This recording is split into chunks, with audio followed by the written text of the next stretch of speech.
Welcome back to Russian Madness, Session 4, Recovery and Redirection. Last session, the group stormed the redoubt and killed all of the Denisotvans, um, Orogs, and Ogres that they could find, and then stayed up all night doing it more. They just kept doing it. It was a lot of just murder, and they managed to keep themselves kind of quieted away and survived the night, or possibly some of the morning. They're not sure. They've spent a lot of hours down. They did see that some people were leaving this space, um, apparently exiting after, hiding away from the large combat. Um, there may or may not be people still in this locale, but that was about 2 or 3 hours ago when they showed up. So once all your resting is done, um, table is yours. The NPC Sarth is back to full hit points, Okay, and that's what I was gonna ask, is whether Castia would need to heal him. NPCs. Man, I wish I could live in a world where taking a long rest healed mortal wounds. Yeah, Weird me out. too. An emotional, physical damage, or psychic damage. It heals psychic damage as well. And I'd still be boned. I don't know the last time I got 8 hours of sleep. I was going to say, meanwhile, we live in a world where the concept of a long rest is alien to most of us. Yeah, no idea what that is. I have Castia cats. will apologize to Sarth for not being able to keep him up. It's okay.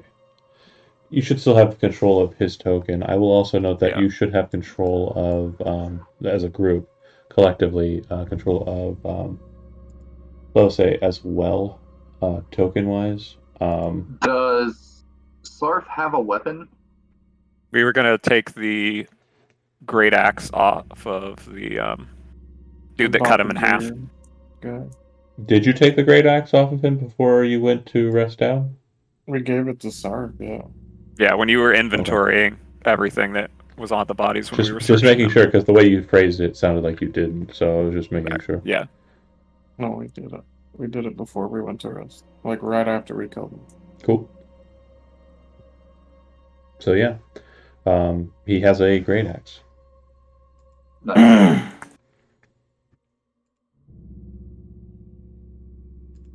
All right.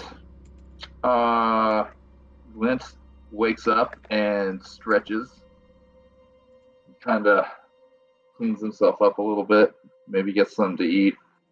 You got a little all over the still some blood. So Yeah, sorry. He's like scrubbing at it with what looks like a piece of like cloth he's taken from one of the dead guys. is that a thing that people do that I don't? Is that What's okay? that? Nothing. I think I get why Jeff might have been afraid of you. Okay. Yeah, sorry. No, most of this it's not my blood. It's okay. I don't know that makes it. Some of it is. I'm not sure that's better. That might be worse. Valgar, what else are we trying to find in here now that we've gotten rid of the people that said we were trespassing in, your home? Oh, I imagine they didn't get too deep inside. There's plenty more treasure to be had. And just as I said before, there's weapons and armor inside there that'll help with your whole rebellion. You don't happen to know where those would be, do you? Nope. Wasn't even sure if this place existed until we found it. That's okay. I don't know a lot of things either. Where are we going then?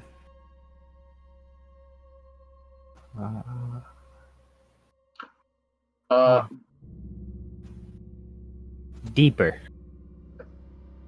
We have to go deeper? I don't know much else. Glent would like to, I guess, stealthily explore this hallway. Okay.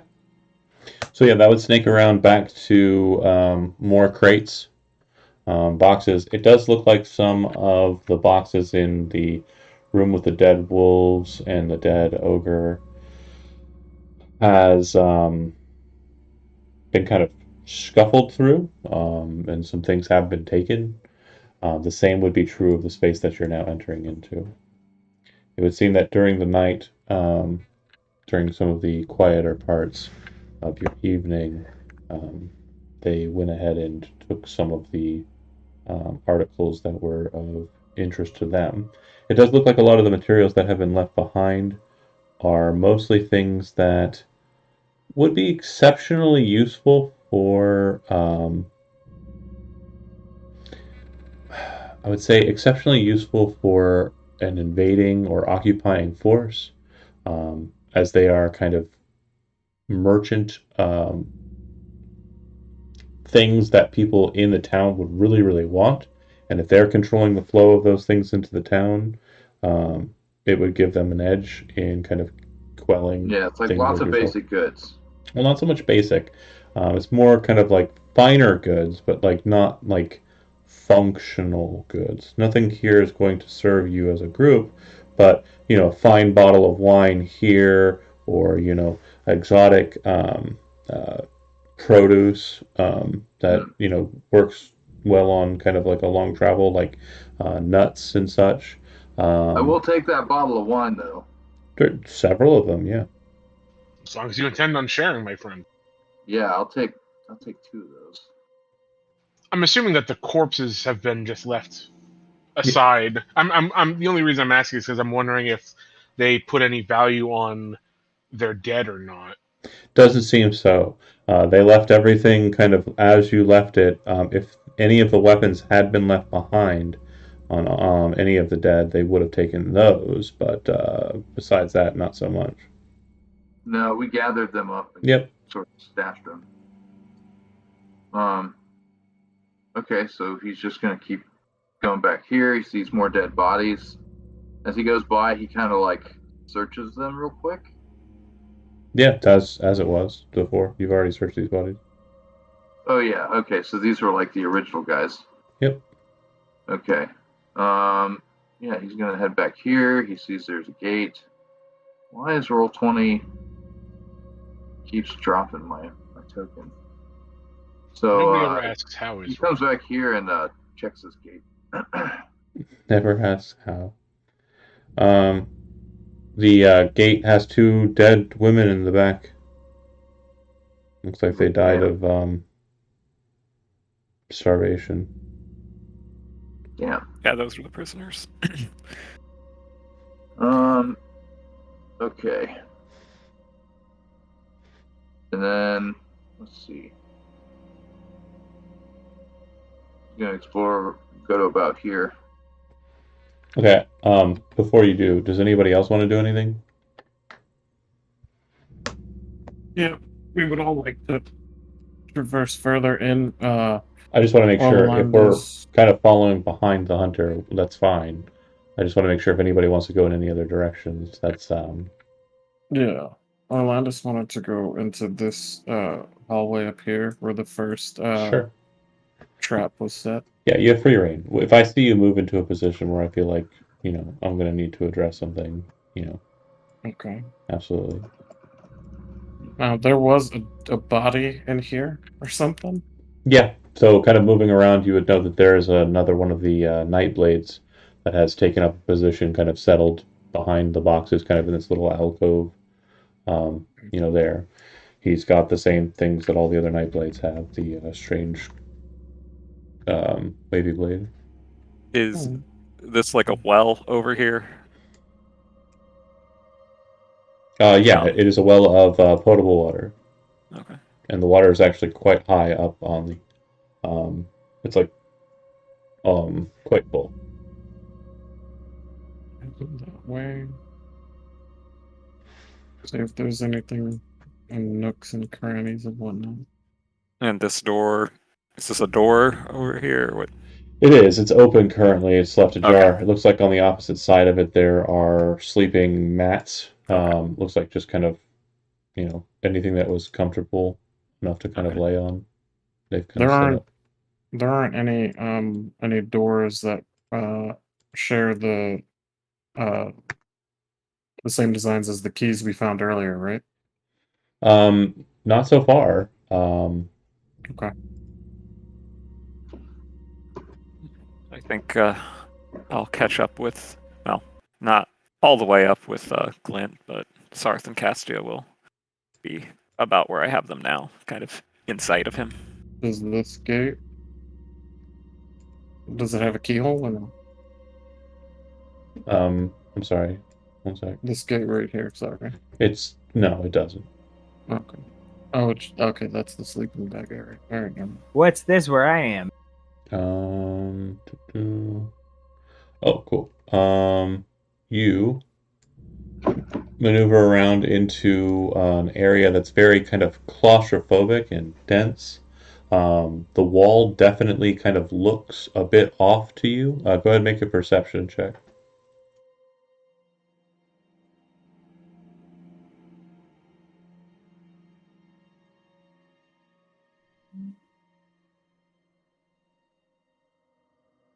Yeah, there's just something strange about this wall here. Like it's entirely too flat.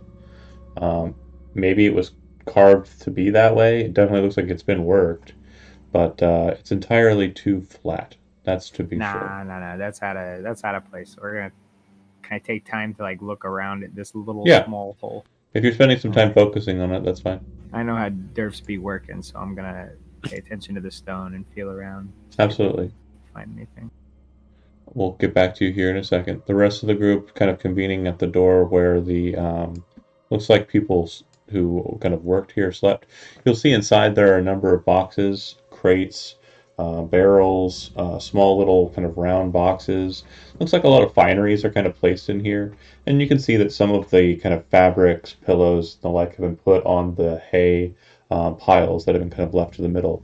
Looks like this space is kind of where a lot of the more the food that would not have lasted for very long, left in kind of a storage space like this, is kind of placed. Um, and this appears to be where at least four people were sleeping, and it looks like they have a bunch of loot in here that they've kind of kept to themselves. Looks like there might be some stuff in here worth grabbing on our way out, potentially, or coming back in for, depending on the situation. Similar Any supplies they have would be better in our hands, I feel.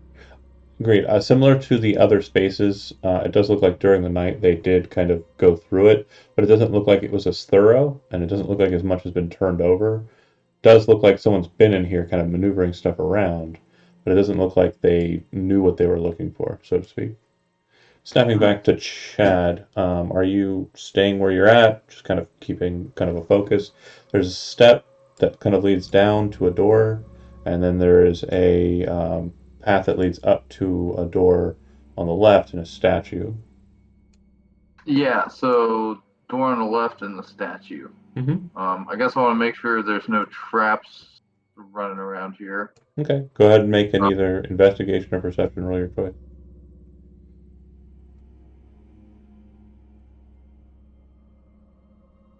It's a 13.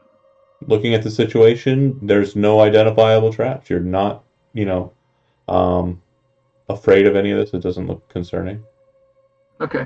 I'm going to go get a closer look at the statue and then check out that door. As you have a false sense of confidence and you step forward, the floor gives way underneath you. As it does so, you watch as the axe seems to open up on its sides, and a massive gout of flame fills the hallway. Orlandis, as you kind of look in that direction, you would see flames kind of just emanating like this. I need you to make a dexterity saving throw, Clint.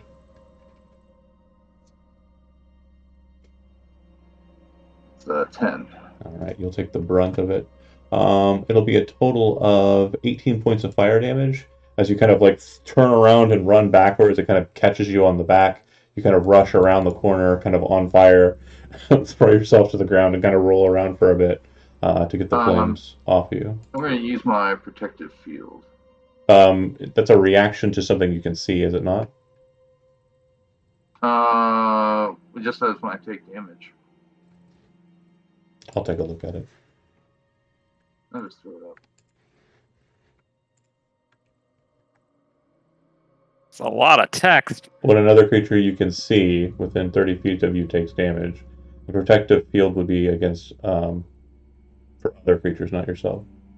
That says When when you- you or another creature. Oh, when you are, sorry. You can see within 30 feet takes damage. That's strange. That's weird wording. Were you looking down at your feet at the time? No, I'm just always ready to take a hit. I'm going to say, due to the surprise, you can't take a reaction. Okay, that's fine. So 18 damage, you said? Uh-huh. I mean, I'm not dead. I'm not even bloodied. Almost. I am a little crispy.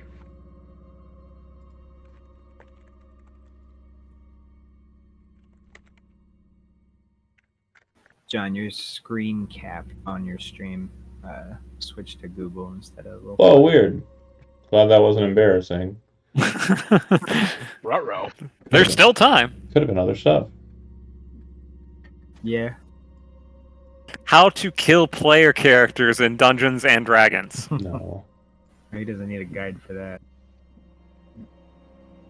Can you email Anthrax?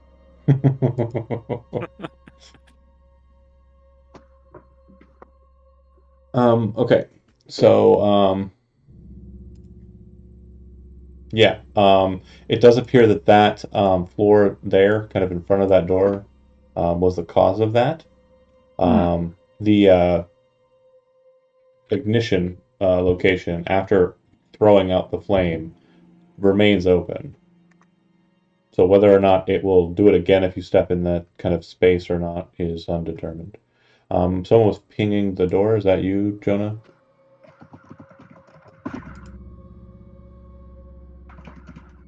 Jonah, you're muted if you're talking.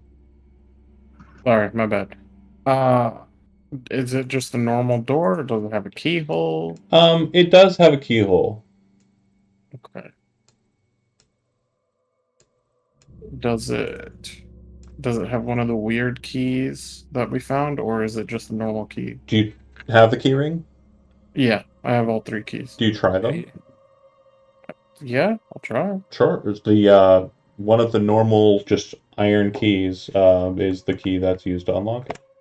Oh, Opening up inside, it looks like there are 3 very large beds, and along the walls, it looks like there are a number of very large-looking kind of metal devices that almost look like, from ceiling to floor, are kind of like spines. But at the Oh. point where each of the kind of bones would be, instead there's a metal hook. It looks like these have been kind of secured in place at a later time than the rest of the architecture. And you can see that there's still remnants of meat and kind of blood on these hooks. cool. Mm. Alright, yeah, we're just gonna Lots of them all over the gonna walls. close that door. Yep. Shut that tight, lock it again. Yep. Um, Hold on, this is gonna pop over here, see what's going on. just no, be careful. That floor there triggers the flame trap. Let me think about this for a second, see if there's some way to disable it. Meanwhile, I'm not sure if I have a climber's kit. try as you might, Valgar, you do not find any sense of how to move this wall, but you do have a strong sense that this wall is not right. It's just that you're not seeing where there's a mechanism or a means to make this wall do whatever it's supposed to. It is beyond your capabilities. I'm using your passive perception to determine that. So, yeah, it's definitely beyond your ability to open this door, if it is a door at all. Yeah, if it is a door, I'll wander back towards where I think everyone else is. Okay. Did you hear the flame and stuff? Oh, yeah. Okay. It won't be hard to just go as north as you can. Or I can move you there if you want me to. Yeah, I'm around in the area. Is everyone else just Okay, you can. hanging out watching Chad turn into fried Chad? Yeah. I'm hungry after a long Crispy. rest. I wonder what vampire would taste like. I guess I might as well use my second wind. Probably not good. I Probably don't think it dry. was good. Yeah. Well, depends Gotta on what. watch out in here. There's all kinds of things like that lurking about. Speaking of which, I need you to come take a look at something for me. I might have found a way further in, or at least a secret passage. I will say that most folks would be aware that elves, and I mean, I know she's not here, but elves are kind of supernaturally keen at being able to find secret doors. We Wow. send Lhasa. I'll go ahead and roll perception for her. Boop, boop, boop. I go to the door. Look at this flat wall. Flat Oh, wall no God. makes sense. She also is not rolling great.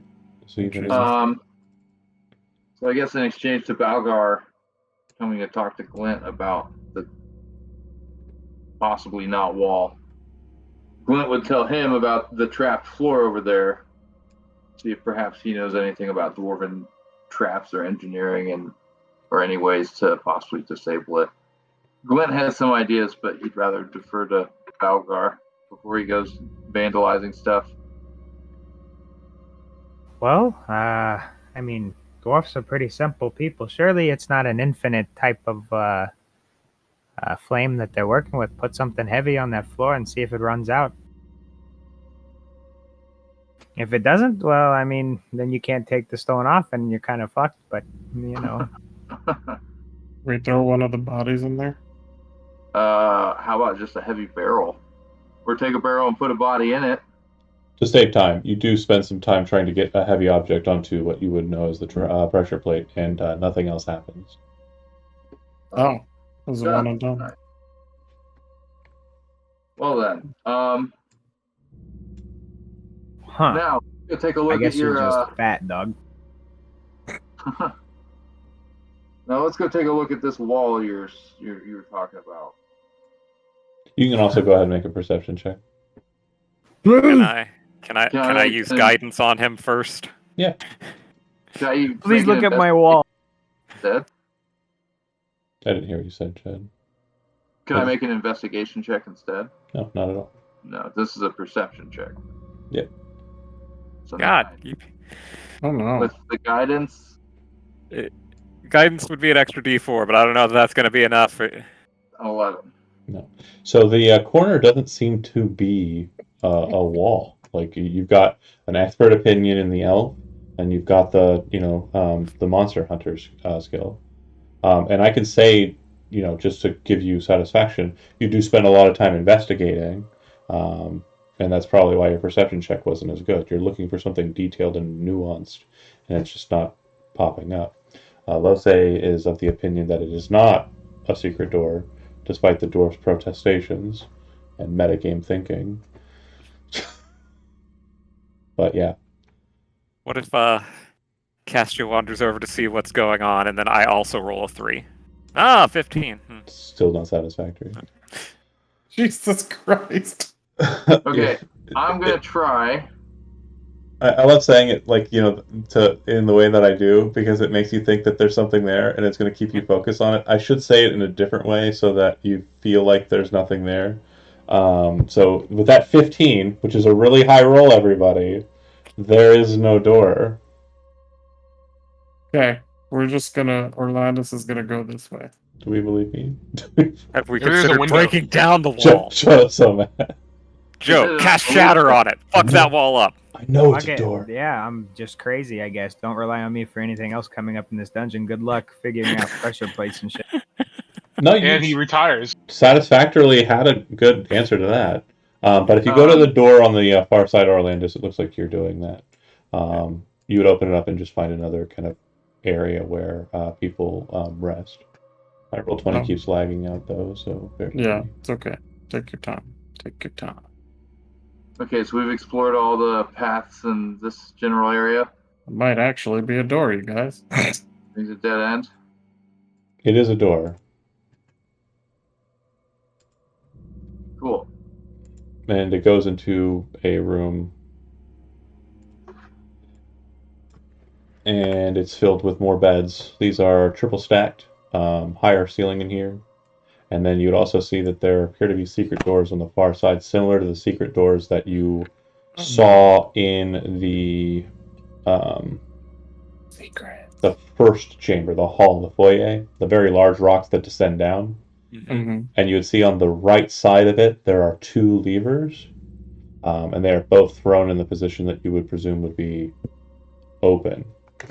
If you go and investigate a little further out, you would realize that this snaps all the way back around to the murder holes Oh, and gives you advantage of the entry in, and it would snap all the way back around to the secret door that has the guy still flattened inside of it. oh, okay. That's neat. Nice. All right. Orlandis would go and check out what everyone is so preoccupied about. Who was the one, or who were the ones that were looking for the big enough barrel or box to move? That would have been Glint. Okay. Go ahead and make an investigation roll for that. This is a bit of a retcon backwards, but it's something that I think would have been brought forward. What's this stupid door? Let me know what you got. Is this 17. So you would have noticed that there are a lot of different boxes kind of present throughout, right? But for some reason, all of the ones north of the well, like in that corner over there, are where like the biggest stuff is. And unlike all the other places where there's boxes kind of on the ground, kind of spread about, this is the only place where the boxes go all the way up to the ceiling. You talking this place right here? No, Or over No, by the this well. way. over This one. over here? Or this one. To north of the well. Okay, so This one. that. Okay, No, not that one, Chad. These. those. Okay. Yes. So Glint kind of looks around, and then he steps back. So, would you consider this a large object or a conglomeration of much smaller objects? Conglomeration of large objects. Okay. So I basically want to just like move them all really quickly. And where is it? Yeah, if you start using, Okay. I'm going to use telekinetic movement. you're going to use psionic power to do this. Like you're going to waste power points for this. I just want to make sure you're confirming that. I don't want to have you feel bad about having done it later. How long do I think it would take to clear this by hand? I mean, not long. Okay. There's a lot sorry. of us. I should have asked that first. Yeah, there's a team effort. I thought it was like. I mean, if you want to spend a resource to do it, I'll let you. I'm gonna let you do that. Sarth is a big, strong boy. Sarth is a big, strong lad. Oh yeah, Sarth is a big, strong boy. I know you want to show off your cool abilities, and I'm willing to let you do that. I just want to make sure you know you're spending resources. Okay, after a fashion, you move the boxes, and sure enough, there does appear to be a path behind there that leads on. Looks like it turns the corner and leads to a portcullis, which is currently down. Looking through the portcullis, can I see any handles or switches? No, but what you can see is that there are dead bodies on the ground. They look like they are orcish in nature, and they look like they are, brandishing battle axes. It looks like some of them have been burnt, the flesh seared off of their bones to display the whiteness of their bones for underneath. Some of them look like they've been cut. All of them look like they've been dead. Go ahead and make a investigation roll for your inquiry and also for one other thing. Is this where the wall was? There doesn't appear to be any other. Yeah, it is. There doesn't appear to be any other mechanism or anything that would lift this portcullis that you can see from your vantage point. But you're figuring that brute strength might work. It's probably how those before you, your predecessors there, got through in the first place. But you would notice that on the two bodies that you can kind of see, it looks like the flesh that remains has like very large puncture wounds. But it doesn't look like they were puncture wounds that were applied to the creature like when it was being burned or before that. It looks like it was applied after. Looks like the broken kind of burned flesh has been kind of ruptured open, and kind of something very kind of spiky has been kind of forced into these spots, and who knows what. Like it was stabbed or something stabbed out of them. Something stabbed it, yeah. They get bitten too. Yeah, I'll take one last look around and then kind of come back to everybody and say, hey, there's I found another passageway hidden behind some boxes over there. There's a portcullis on the other side and a couple dead bodies.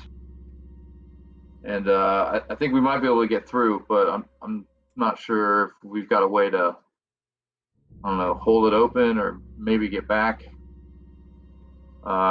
Maybe we could take some of these boxes and stuff and, I don't know, get them under there and maybe prop that portcullis open. But anyways, yeah, it's quite a sight to see. No idea what killed those things. Well, there were a lot of things in here before, so there's a lot of options. What did I notice about, I guess, like how long they've been dead? Oh yeah, they've probably been dead a week or two. Okay. But they're definitely not old dead. They're fresh dead. Their blood is still kind of like, present. But right. Orlandus, you wandered off and you asked a question about the wall. Are you trying to also throw in on the perception check? Yeah, fuck it. Might Okay, as well. sure. 4. Yep, it's a wall, man. This is a wall. They're in the walls. There's a They're damn in the goddamn walls! Oh God, no! wall. Yeah, this is definitely gonna haunt this group for the rest of our lives. Okay, we all tried it. We all gave it the college try.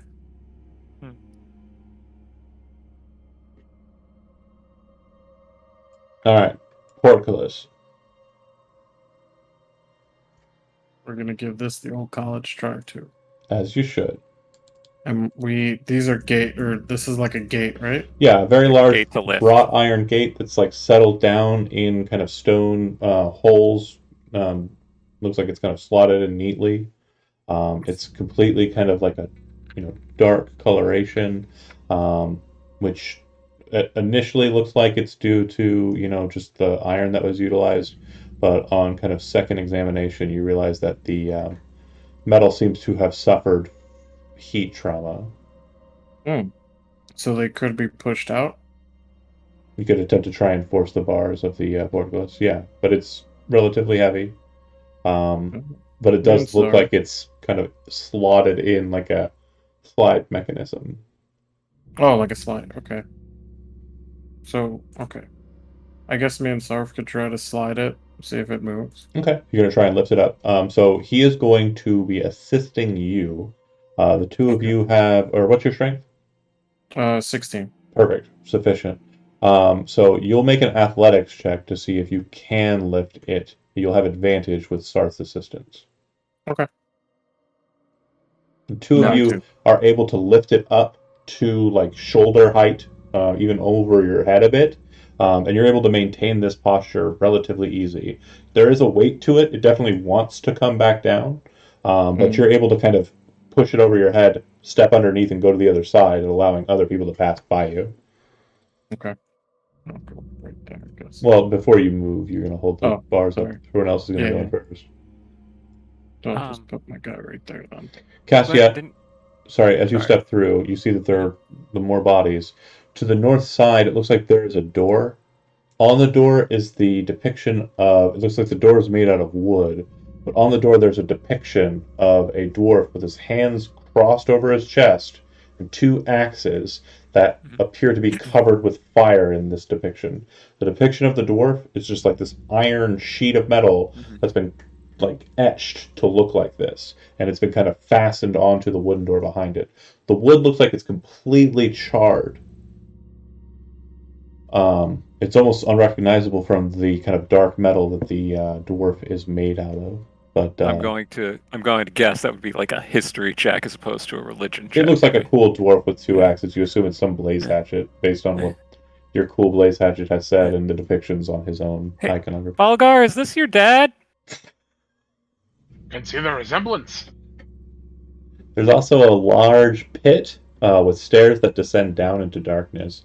You can hear what sounds like fluttering from inside of that space. And then on the south side, there's another door. The door on the south is made out of metal, and it looks like it has a key mechanism. The door on the north side looks like it has a handle, but nothing. Does everyone come through? Yeah. Glint was talking about trying to move one of the boxes underneath it to see if it would hold it up. It'll smash through the boxes, the two would Okay. tell you. Okay. I think everybody else is coming through. I'm refreshing my roll 20, but yeah. I'll move him. And then Sarth will step through, and then Orlandis and Sarth will lower the gate slowly and set it back into its position. I think we're missing someone. Yeah, we're missing Balgar. Does Balgar come along, or are you checking something else out? Not if I come along. I'm just not sure where everybody else went. I didn't want to start moving it. No worries, I got you. Do you recognize this dwarf? Is this your dad, your cousin? I don't know. Do I recognize the dwarf? The dwarf is very stereotypical, just Blaze Hatchet. It doesn't look like it's a specific individual. You would recognize the stance. It does look like he is in a aggressive, kind of ready to fight stance, axes across the chest, like prepared for battle. And just remembering from your own clan history that this marker being kind of a thing that happens in statues, if a statue was prepared to do combat, it was probably placed there because, like the other one that is in kind of a martial stance, it's probably some sort of trap.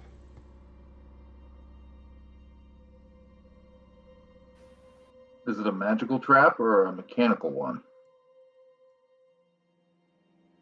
Might explain why everything's so burnt. Like, do I see any sort of like pressure plate mechanism like the other one? You can make an investigation check for that. Let's go down south towards. 19. No, it definitely looks like from the blast patterns, like on the floor, the walls, and the like. It looks like wherever the fire is being generated from, it seems to always be coming from the north, the door specifically.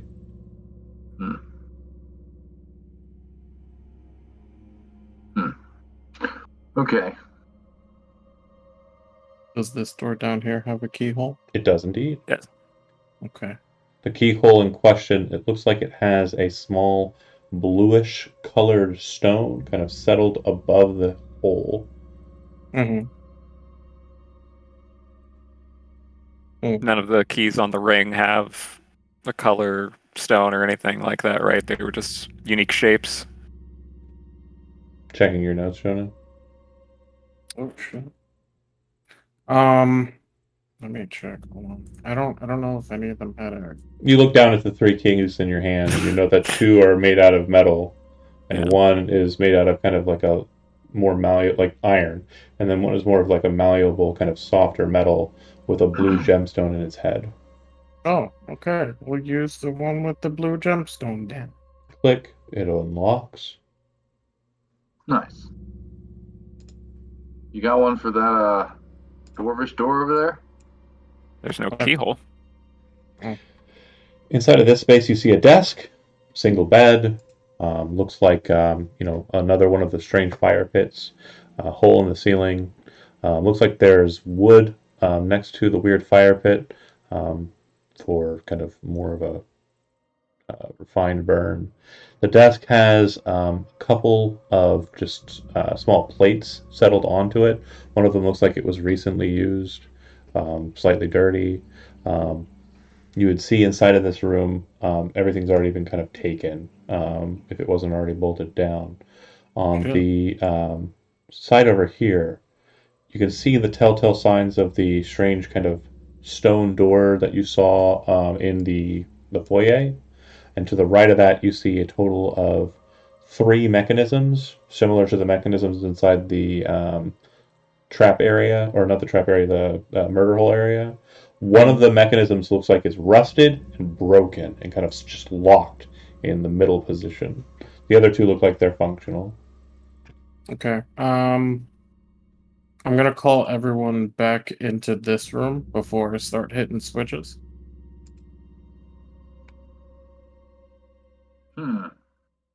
Okay, so I want everyone to come back here just in case that activates the trap. Would a crowbar be handy in possibly breaking loose that middle one? Certainly try. Yeah, the one that's sort of And just rusted or whatever. just as a heads up, I prefer like I'm going to do this instead of questions that are like basically ferreting for an answer for me. Just as a heads up, moving forward. Okay. I'm Well, sorry. I'm sorry. I'm not sure how much of an assumption I should operate. You can assume what you like, and then you can act on it. If it's something that I don't think would be like, something that would work, I'll let you know. Okay. Okay, just something I've So noticed. yeah, I'm not gonna just jump in there and start hitting switches, but using a crowbar to try and Could possibly open work. or close that broken middle one is probably the approach I'll take once we get to that point. Once everyone's in the room, I'm gonna hit the switch to the that's farthest left of the 3 switches. Sure, one closest to the door. Mhm. Okay, yeah, that'll open the wall in front of you. Similar to the same, Oh. it's just a drop-down mechanism. The stone settles down into a groove. Alright, I'm gonna see And where this leads. it leads to a dead end. Looks like another secret door. And if you go back out and you pull the same mechanism, it'll open up the wall that Joe wanted to open, and he hates me now. I mean, that's his default. So mad at That's me. funny. I love him. He's such a good boy. So that is those two. So Who's the one's middle gonna one. get in there with the crowbar and try to open. You will note though on that second one, it definitely has a different sound to it when it drops down. The other ones are very smooth. This one is very kind of like the stuff on the front. The stone on the front is not normal. Okay. So yeah, I'll let Glint do his thing with the middle one. Oh, it's not the middle one, the far one, but yeah. Or did I Far say one, mid? sorry. Yeah, I thought it was a far one. Sure. Go ahead and make a strength athletics check, I guess. Yeah. So 14. as you set, well, the crowbar gives you advantage, so it's a 16, but even still, as you kind of set the crowbar into the mechanism and try and force the mechanism, you actually hear gears inside breaking, and you're Okay. pretty sure that the mechanism has already been tried in this way. That's probably why the handle got to where it was. It's definitely broken. Okay. Yeah. That's fair. All right. Now, that door. Is there anything in the room that gives me any knowledge of the door to the north or no? Nothing. All right, so we'll go to the door in the north. It definitely And- looks like whoever was in this space cleared out. So that would lead you to the assumption, the easy to make assumption, that Yeah. this is where the guy who kind of did the monologuing at the middle of the night when you were too fucked up to fight probably was, and this is where he left from. Okay. So okay. All right. But funny story. Yeah, you go out the secret passageway to the room you've already been in. Like, oh, I'll just walk around and I'll be able to come. And then there's a port close. You're like, I remember. And then you go back the other way. I watched your token movie. It was really funny. But yeah, it looks like everything's been kind of taken from the space. But Yeah. yeah.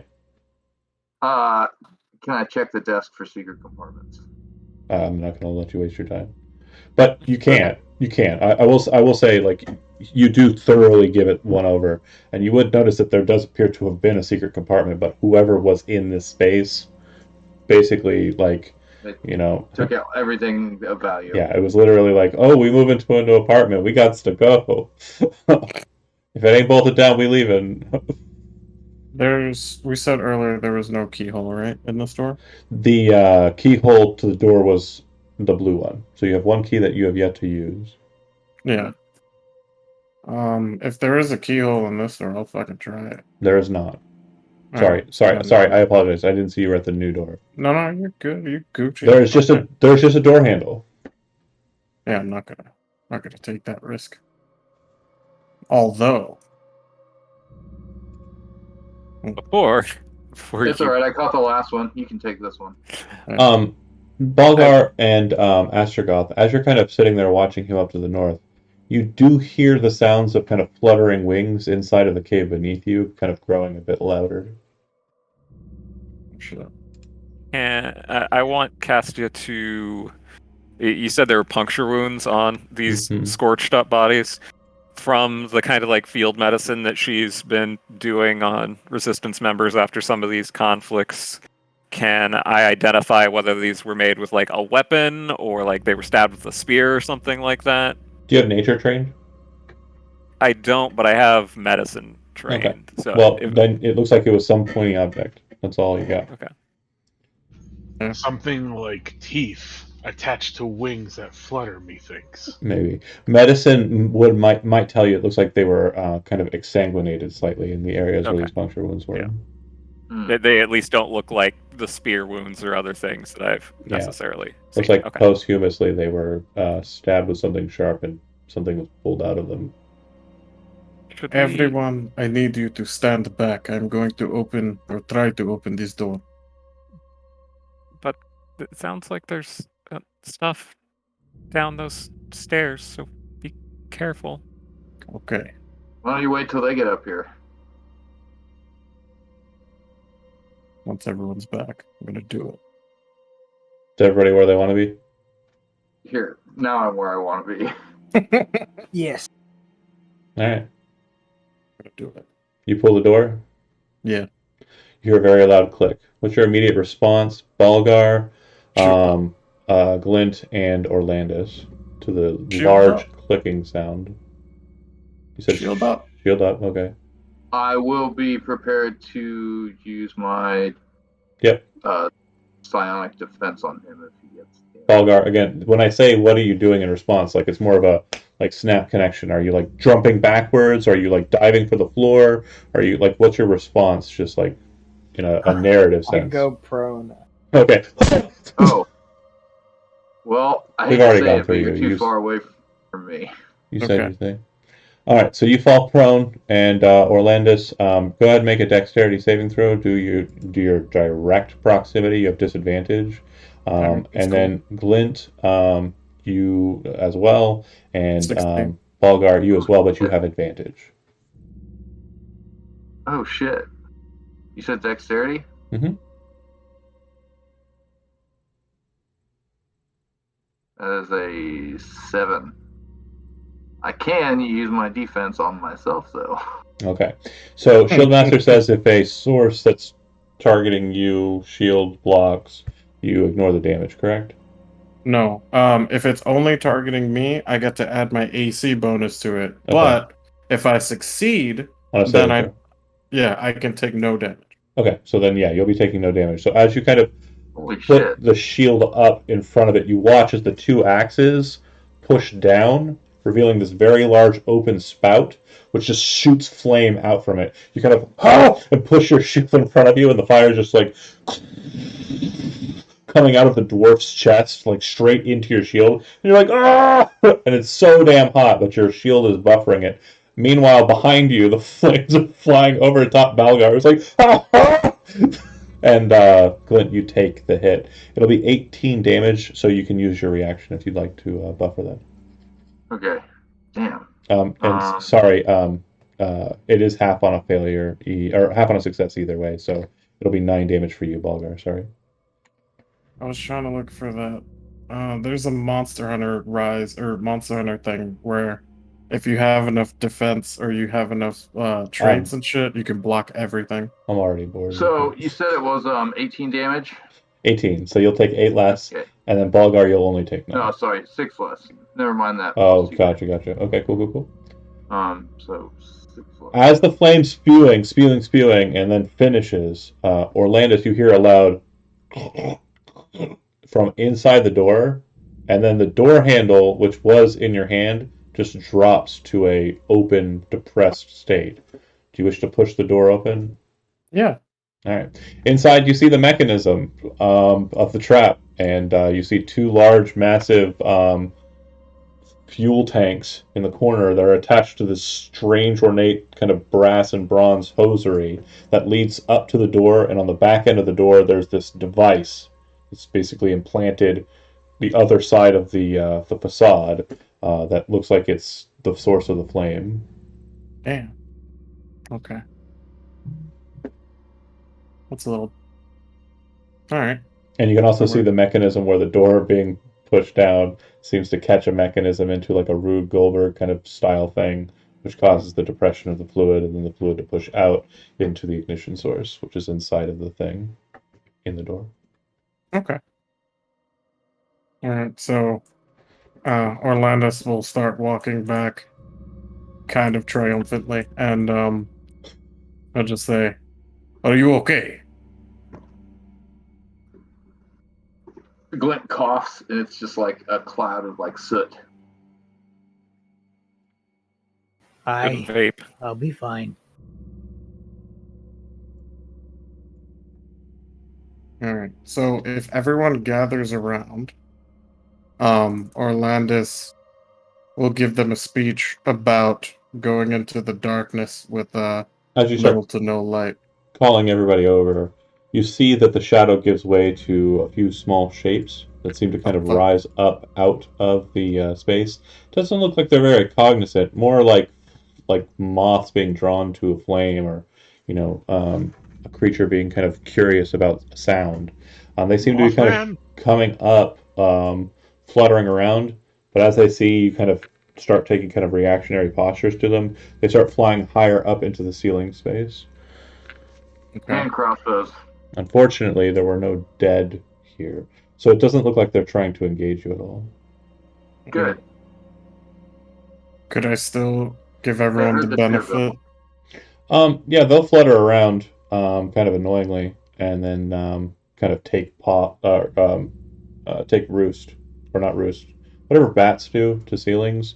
Yeah. They're gonna start hanging upside down from ceilings on the space. They look like bats, but they're kind of pink, fleshy color. And then they have a long head, or rather a head that has a very long kind of snoot, which looks more like an insect's proboscis than like a beak. It's the proboscis. Do I know what kind of creatures these are? Do you have nature trained? No. I didn't know if they were some kind of monster. They do look monstrous. Everything's a monster depending on how you look at it. That's I fair. have nature But yeah, trained. You got nature trained? So you just automatically know. They are sturges. Sturges are creatures, not unlike your vampiric friend, who like sucking blood out of blood-having creatures. They're like massive mosquitoes, but they're strangers still. They're opportunistic more often than not. They're not just going to try and kind of rush you and stab you with their face. It definitely seems like the fire burning the creatures therein has been at least a reliable source of food for them in recent history. Lint Lasse, do you think you can shoot them out of the sky? I guess we'll find out. Glint pulls out his crossbows and starts going to work. Yeah, if you take the time to shoot the sturges, I mean, you can definitely waste the ammunition. Get rid of all the bolts that you just shot. It'd be a total of 6. Let's say I'll be like, Okay. they're not messing with. I'm not going to force a decision on her. Okay. That's Sorry. fair. It's fine. I just am not going to waste ammo for something that I don't think she would do, or that I, as a DM, know is a waste. You can So- pick them up though, right? The ammo? No. They creep Glint out. So because you're firing through a very small creature up into a stone ceiling, the ammo's Oh, yeah. breaking. Okay. Glint says, "I'm the only thing that can drink blood on this plane." No. But to be completely and More utterly blood nice, for me. all 6 of your shots hit, and all 6 of your bolts are broken. Okay. Can I Could give we- everyone inspiring leader or temp HP? Yeah, now Before you we go. can. Okay. All right. You probably could have with them sitting overhead, but All right. Was Yeah. it 3 again? Yeah. No, 4. You get Oh. 4 this time Oh, wow. because we leveled. Or you leveled. Yeah, I know. Sorry. Nice. Listen, don't diss the temp HP, okay? Well, do we need to go downstairs? Balgar, didn't you say that we needed to go deeper to find more than just wine? Seems like the best option we got. I mean, it seems like a lot of doors up here seem to, be on fire, so maybe they aren't that way down there. It is okay. We will be safe. Well, I- not I safe, don't- but we I will be mean, okay. the last day hasn't been very safe. Baltild's Well, gonna be really mad. So there wasn't anything else in that room besides the mechanism for the trap? Correct.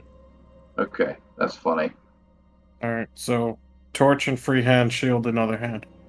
Going down. Okay. Clint's just heading down with his crossbows in hand. Ready to shoot anything he sees that's not them. Oh. So, as you make your way down, you would see that the steps kind of wind to what would be your left in character. You would hear a babbling kind of sound. You'd also hear fluttering, and it sounds like things are kind of moving away from you and the torchlight.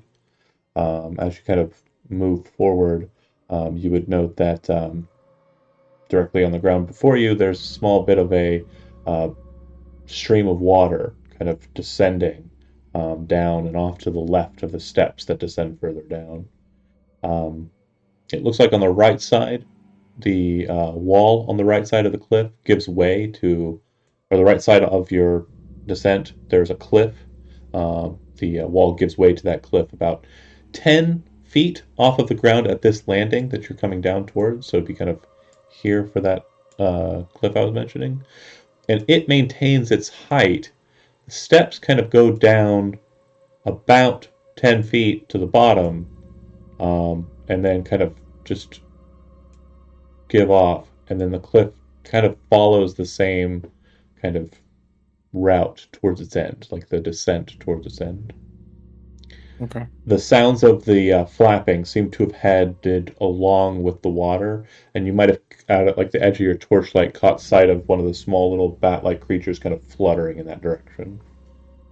What, this direction? Yep. Or, okay. Yeah, so there's probably like a nest of sturges over that way. Okay. And the ones that were curious enough to go up. Is this enough room to fit like medium-sized creatures and stuff? It is, but it's mostly just going to give way to it being a water chasm. So like it looks like you can kind of get into the space, but like it'll immediately just be a tunnel filled with water is what it kind of looks like it's doing. Does that make sense? Gotcha. Yeah. Glint, Yes. check down this way. We will wait here ready to fire. Just run back if there is too many problems. Oh, I was thinking about maybe checking out this way. Doesn't lead anywhere, does it? As I said, it goes to a tunnel filled with water. Oh, yeah. So I'm really good at holding my breath. that is fine. You can go do that. I will go check this way then. I'll check. Well, okay. And Glint's going to basically tie a rope to himself and hand the other end off to somebody else. Say, hang on to this for me. Starfish, strong boy. Okay. I think And I then can. you start trying to climb up the passageway. Go ahead and make a strength athletics check as you try to ascend into a tunnel of running water that's pushing you out of it. Oh, I thought you meant it was like an underground tunnel. Yeah, filled with water that's going in the northerly direction, winding around the outside of the stairs where there's supposedly a sturge pit. Just want to make sure so everyone's it's flowing clear on this descriptions. way and not this way. Correct. Got you. Well, I'm already here. It is not flowing uphill. That is not what it is doing. I'm sorry. I'm not getting an impression of. Let me make sure you understand. This is a staircase that descends down. This also descends down. That's Okay, that's fine. around the outside, because you can actually see, if you look a little further, the other side of where it comes out. This I can, is a tunnel that leads into just a water tunnel that seems to be shooting the liquid out into the small little creek. And if you were to climb up oh god, that was a way, lot of Indiana. Oof. if you were to climb up this way, you certainly can try, but you're going to need to make a strength athletics check to resist being pushed out by the water. I know you have spider climb, but there's still a weight differential. That's fine. It'll either take you out This of it, isn't the way or I understood it, but I'm already here, so I'm gonna go ahead and. Yeah, you don't go that far in. 15. Like, you kind of like, and then you kind of push your face under the water, and it's like, and you just kind of power slide out into the creek. It looks like Okay, we're not doing that. It's there's a lot more water than I thought. It looks like it opens up a bunch down the stairs. I can see pretty far in there, and I think I see the creek, the river. Yeah. Oh, okay. Well, All right, I guess we'll just wait here for Orlandis. See if he starts screaming. He's gonna keep going. I'm gonna keep checking. You hear fluttering. You have a torch, right? Yeah. So you'd see kind of inside of this alcove, which kind of goes up about 25 or so feet. There's probably about a dozen of them kind of hanging from the ceiling, maybe more. You're not sure if your light is catching all of them, but they kind of flutter as if, like, they're just disturbed by the light. You're pretty sure that if you retreat quickly, they probably won't do anything, but you're definitely disturbing a nest here. There's a dead body on the ground. It looks like he has been sucked completely dry of everything that was inside of him. Yeah. Orlandis will go back immediately after seeing, or like hearing a bunch of these fucks. Like he can take a fight, but no, not that. Pick your battles, my man. Exactly. He's gonna come back. He's gonna regroup, and he's gonna say, "There is a nest of them over there. Just be careful if there's more."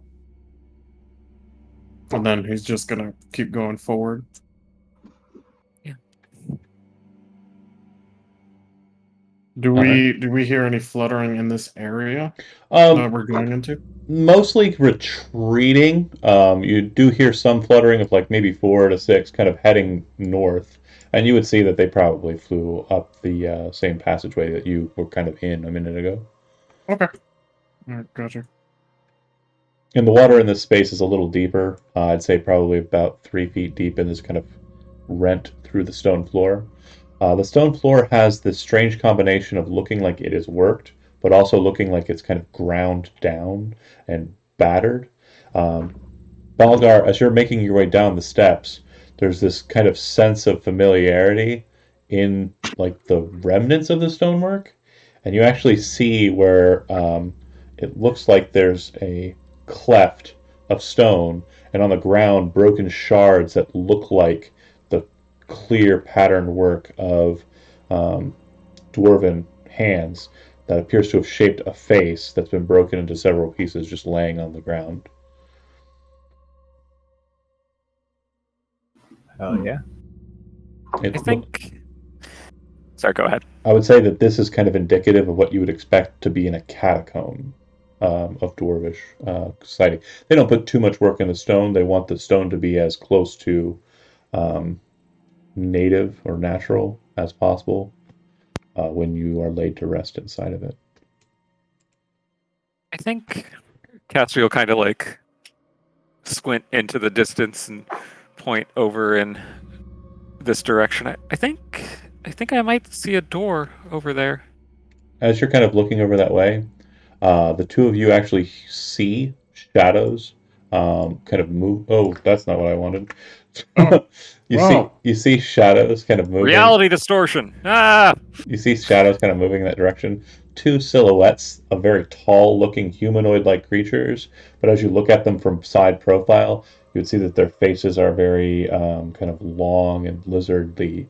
I'd like the two of you, since you're out, and you have a torch, Orlando, so you would... there's no penalty to this because they're not seeing you in normal light. But I'd like the Okay. two of you to go ahead and make stealth checks if you're trying to avoid being detected by them, or if Oh, you're just standing there like tourists, then we'll go from there. baby girl, I already have disadvantage.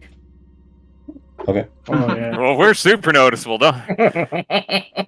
Castia may have said, "I think I see a door over there a little too loud." Yeah. So you would see that the two figures kind of move in your direction. They look like they are kind of taller, 6.5, 7 foot tall creatures that are lizard-like, but they look like their skin is kind of like a grayish color, almost like the stone that they're kind of moving throughout. Okay. If we They also notice, they also look like they're covered in like filth, like they've just rolled around in the dirt or mud or Nice. something like that. They look filthy. I think I know how I'm gonna roleplay this critical fail on my stealth check. I think Castia will be like, "Hey, we're trying to find my friend's family heirlooms. Do you know where they might be?" Okay, so they move forward with intent. It looks like they see her and kind of like move that direction. They look angry now, and I'm sorry. We're trying. I'm gonna go ahead and I'll go ahead and just burn up the initiative tracker. Remove all the turns there. I mean, I rolled. Cue up a nice little bit of combat music. You know. I rolled a 1. I mean, that's about as not stealthy as I think I could possibly be. The regular stuff. Well, there's no automatic failures in stealth, but yeah, it's I definitely. mean, it was a really bad roll. I mean, for sure. Even if it's not an automatic failure, a 2 is pretty fucking bad. Costu, do you want? Oh, you go first. I was gonna say, is this like the equivalent of failing, and then you trip and you land into one of them, and you're like, I'm not here. Ignore me. Yeah, I'm gonna take whatever his role is. I need to get in the habit of saying I'm vigilant, blessing him after every combat, because it doesn't have a duration. It just on the next initiative roll. So yeah, I'll stick with his initiative as well. Oh, okay. Yeah, cool. John, I don't, because it's gonna be a common tactic. I don't like. Oh, I want you to get in the habit of doing it first. Amber go on 16. I know. I mean. Okay. Yeah, it just doesn't have a duration, so I'm just gonna start saying it after literally every combat, if that's... Okay, that's fine. Then, yeah, if you want to set it as a priority, then I'm okay with that. That's fine. Everyone is... Oh, wait. I'm not that needly. Like, I'll I mean, it's gonna... With the way his stuff works, it makes sense for him to be the one to get advantage on initiative from that. Do you want me to roll again?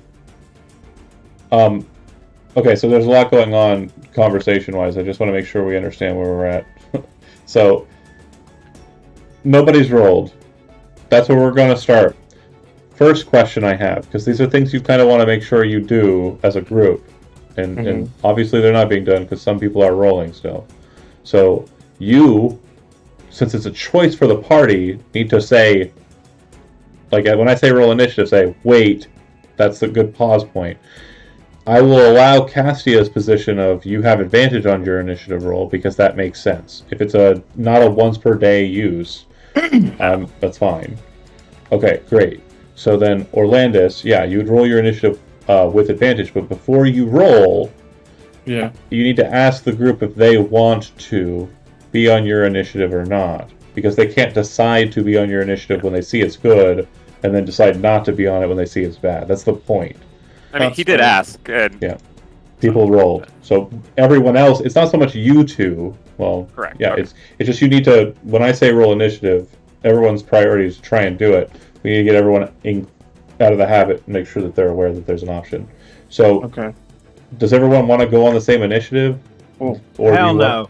It is. It can only be people in my commanding presence, and that's Sarf and Castia. I don't know if everyone else is next to me or not, but not yet. No. Okay. Oh, all right. I guess in that case I have to roll. Yeah. Then point is moving. I'm gonna roll again. So Cassia is going after 16. I still got 16. So. And so is Sarf. Okay. Do you want me to roll so I pop up on the tracker, or you got it? Okay. Everyone has to be near me for it to work. I mean, like later levels it gets bigger, but you know that's later. And you decide what order they go in. So Cassia, then Sarth. Yeah. Yeah, that makes the most sense. Okay, and what is your dexterity? It's 1. 12. Sorry, Jesus. 12. Okay, so you'll go before them, and that means that your group of individuals will go before that. But Glint rolled, so Glint will go first, then Orlandis, then Orlandis' crew, then the Troglodytes, then Astragoth, then Balgar, and I didn't roll for Lose. Why did I do a combat? I could have just, like, not did any combats, and then I wouldn't have had to roll any dice. That is Well, technically Say goes true. First. Yeah, so she will move up and take the dodge action. She is in Cormorant stance. Glint.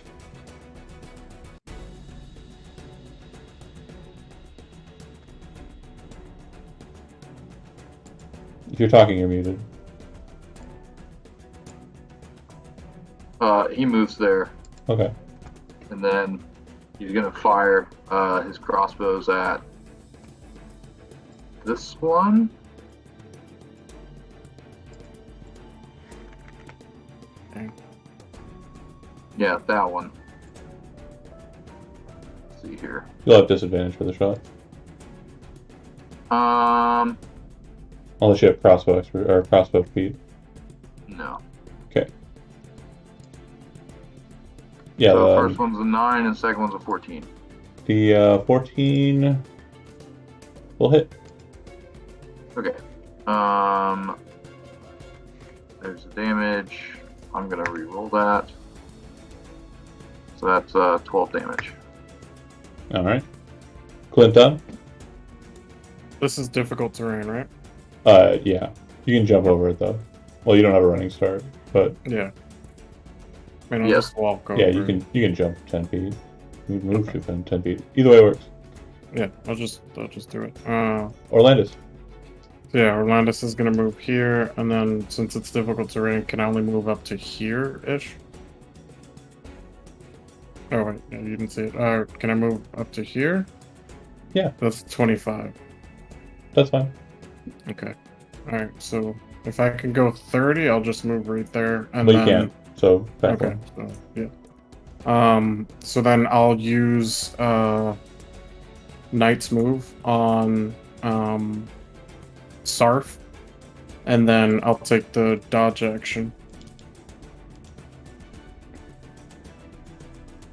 All right. Orlandis That's done. Cassia. I'm sorry, we just wanted to get directions. And I'll use Sacred Flame on the front one. Sacred Flame! It falls to the ground with a sudden thud as the radiant energy smashes it in the head. Oh, I didn't. Sorry. Sarth will advance in. Oh, it's dead. And he will attack recklessly. Oh, yeah. That'll hit. God damn. And he chads it. It goes to it. Extra attack. As he kind of rushes forward and hits, you see him kind of like slam into it and then kind of like, ah! And kind of back away as like he seems to be kind of dealing with something scent-wise. The creature kind of and then rushes forward into him with its whole like upper torso. Oh. And because he's Jesus. reckless, it has advantage. guy. 13 damage. As it kind of tears into him, he kind of like keeps his arms up and his axe kind of backing away. You see kind of cut into his clothes, which still have blood stains from yesterday. But he manages to kind of brace himself for the attack and not get too much wounding. Astragoth, something's going downstairs. Sure is.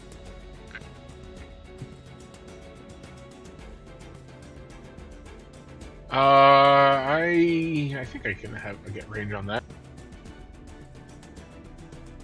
Yeah, so you kind of hop onto the ledge and kind of ride the cliff wall instead of jumping up at a higher Hell point. yeah! That makes And sense. as I land, I give a vicious doot doot. Phew. Vicious doot doot. That's probably what I should just call it. Just rename it instead of Eldritch Blast. Call it vicious doot doot. You kind of get low and kind of like throw the instrument kind of in like a upwards tilt and like kind of sends the Eldritch Blast kind of low and then down and catches the troglodyte in the chest and he falls to the ground. Hell yeah, I can curve bullets. Immediately after the thing falls, you see Sarth kind of backing away, covering his face with his sleeve, kind of like coughing and sputtering. And that will be it for the very short conflict. Very quickly done, though. Are you okay, Seth? They smell was it? so bad. He says as he gets back to the group. Okay. My God. Be careful of the smell, everyone. He almost throws up looking back at it. Let me- Orlando- Let me help. Oh, he's not. Well, He's not like affected or anything. It's just. no, I mean like he got Oh. scratched up, and yeah. Oh, gotcha. Orlando's is Given gonna- the fact that he got cut in half basically for her, she's gonna make sure he's Tip top. yeah. That's fair. Yeah, the creature's Oh, bodies. wait. Oh, well, yeah. The- Glenn's watching that going on. He's like, man, it must be nice. I didn't see nothing. I don't know. He came out of a hallway. I mean, He's a roasty boy. But the best way to describe it for narrative purposes, don't get too far along. We're still dealing with Yeah, the I'm gonna aftermath. stop right here. The troglodytes on the ground, you can almost see like the pig pen wavy lines kind of around them. Troglodytes have an ability called Stench that says if you're within proximity of them, DC 12 Constitution saving throw, or you're basically poisoned, I believe. Oh, okay. Let me double check those exact wording. They stinky. Yeah, or be They do poisoned be during your stinky. next turn. Yep. If you succeed on your saving throw, you're immune to the test. Nice. You can deal with their smell for the rest of the day. Okay. Do I still have that dark vision? Or is it gone because it's been a long rest? it doesn't last that long, so yeah, Okay. it's probably just Alright, I'm glad I have my torch out there. Yeah. Alright, so Well, hold on. You're actually running on night vision. That's Yeah, you I need to change some of those Yep, doing so now. people I didn't. Thanks for being I an still- honest guy. I still have mine, but yeah. yeah, because I just realized like I could see like a lot, you know? Yep. Alright. So As you look into this Amanda's- hallway, kind of to the south, you see what looks like a dwarven sarcophagus. Looks like Oh. it's next to another dwarven sarcophagus, and then yet another dwarven sarcophagus. Alright. Orlandus will call out Balgar. Balgar, I may have found some ancestral bones here. It's gonna slowly walk in. I look at the sarcophagi. Oh my god, there's a lot of them. Yeah. So, what you would notice immediately is it looks like they've all been kind of cracked open. And you can actually see inside of them. They're kind of like the tops have been tilted. And it looks like they have been ramshacked. Like somebody went in and just grabbed the Can I bodies. tell how recently? Or Some of them look like they're relatively recent. Motherfuckers. Some of them look like they were ransacked a long time ago. And as you're kind of looking around and like just horror, kind of looking into them and seeing the bodies have been kind of broken up and like moved out of their normal kind of ritualistic kind of stance in the placement of the body inside of the sarcophagi. Like your blood begins to boil. But then you're kind of strangely tuned towards this sarcophagus in the middle. It doesn't look like it's been opened. It looks like there have been a number of attempts on the exterior to try and force it, based on all the scratch marks on the stone and steel. Looks like there's a large kind of crack in the ground where someone probably tried to take something very heavy and force it against the side of the sarcophagus. And yet, the sarcophagus remains closed. All the other sarcophagus present here are open and have been defiled, but that one Man, has it's a lot of history here. I'd like to check them all out if I'm being honest, but yeah. So the names, like you're catching all the names, and these are definitely a number of names that you can kind of make up on the fly. The only name that's actually going to be something that I'm putting forward will be the one on that sarcophagus that isn't open. But there are a total of 1, 2, 3, 4, 5, 6, 7, 8, 9, 10, 11, 12, 13, 14, 15, 16, 17, 18, 19, 20, 21, 22, 23 being the last one. So those 22 are warriors of all different kind of vocations that were the defenders of the redoubt, the front line that died first in the conflict with the dwarf slicer orcs. wow. Orcs specifically named for killing dwarfs. Yeah, I wonder how they got that nickname.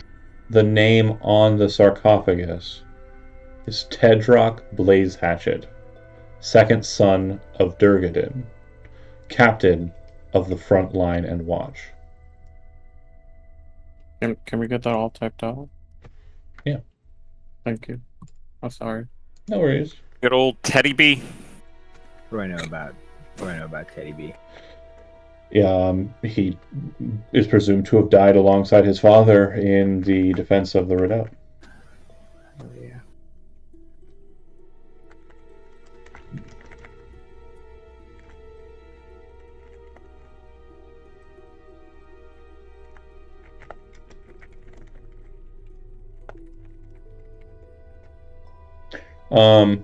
But it's still closed. It has not been opened. Can I tell why that is? Like what the difference is Make without like fucking with it too much? I'm not trying to tamper it. absolutely make an Arcana check.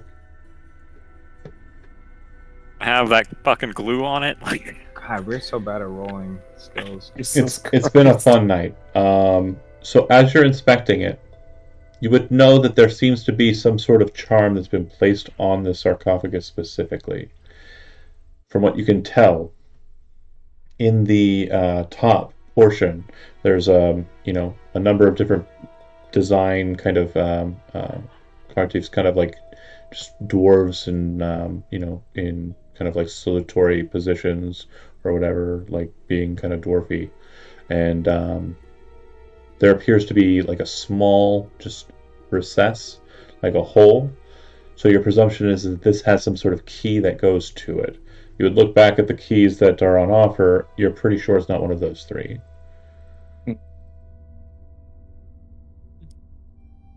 Aye, it's good to see at least one sarcophagus remains intact. Fucking Dennis Advent bastards.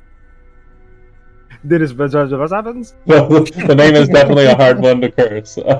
Maybe that's why they took the very long name for their peoples. Yes. It seems that they do not care for anyone else but themselves. Hell, I do not even think they care about their own dead. Let us continue to explore. Maybe we will find this key. Because Castia has insane dark vision. What is like this huge empty expanse out all the way? Oh, sure. So yeah, there's a cliff at the edge here, and looking out, you would see that the expanse appears to be fungal growths that kind of just grow throughout. It looks like there's a dead body, kind of like roundabouts here, that just seems to have been taken by the mushrooms. There's all sorts of just filth all throughout the ground, but you would see that there's noticeable paths throughout. And How as you're far down? it's far down is it? about 20 feet down from the cliff, but it looks like there's a stair off to the side that leads to it and leads to one of the paths that kind of Okay. move through it. If Balgar is kind of keyed to it, kind of looks out that way, you would actually recognize that this isn't just a mess like most people would think. This is a farm. This is a mushroom farm. It's very common amongst creatures in the foul deep, and just cavern structures like this. Dwarves even will make mushroom farms, but theirs are usually a bit more tidy and orderly than this. This appears to be just something that's haphazardly being handled by who knows what, but hard presumption is probably the troglodytes. This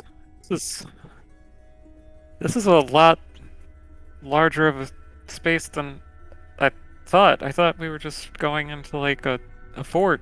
This is huge. I don't. This may have a bunch of answers for us. What lies beneath our town? Aye. The probably goes much further. And just to like go back, because I didn't want to interrupt in any way. Okay. But when you said something about finding a key to open this motherfucker up, I would respond with, Orlandis, with all due respect, I know I promised you weapons and armor, but this isn't how I meant getting it. Ransacking the tombs of my ancestors. Oh no, that is not what I meant. I'm sorry. I thought you. Would you like to leave this one closed? Aye. Okay, I will respect that. We will leave this one closed, and hopefully we will not find any more. Tedrock was a great warrior, likely on the front lines of the defense against the orcs when they were coming through this stronghold. He deserves that much, at least. How? Indeed. Why didn't they open this one if they opened all the other ones? What? I imagine the dumb sacks of shit couldn't find the key. I mean, it doesn't look like they used a key on all the other ones. Or it could be that something distracted them and prevented them from opening it. This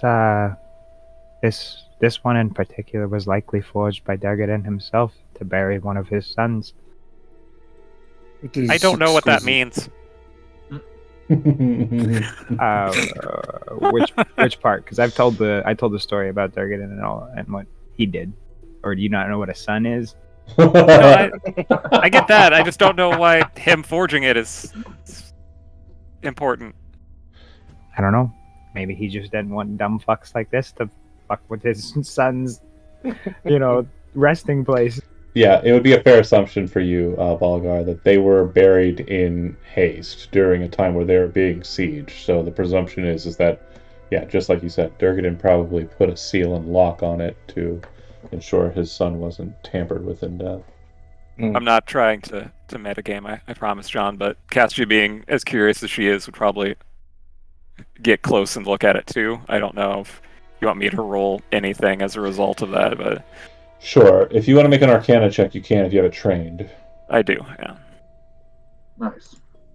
Yeah. So you would also notice that around the keyhole and the patterns that I mentioned kind of in short description aren't just haphazardly chucked on there. They're purposeful. There's an arcane lock on the sarcophagus, which is binding the top to the bottom, and making sure that the door, for lack of a better sense of the top of a sarcophagus, is shut until that is broken.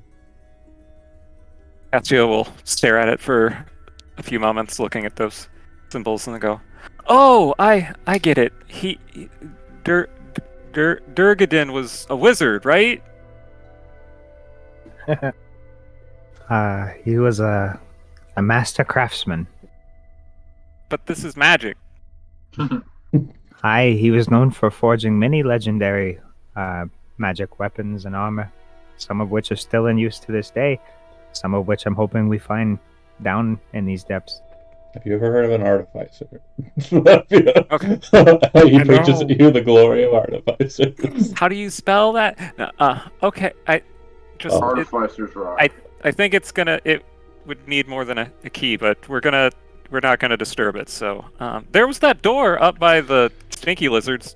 You'd also notice that there's the stair that leads down, and if you do go, and I assume you're going through and taking notes on everybody who's dead and making sure you have a record of it, right, Balgar? Yes.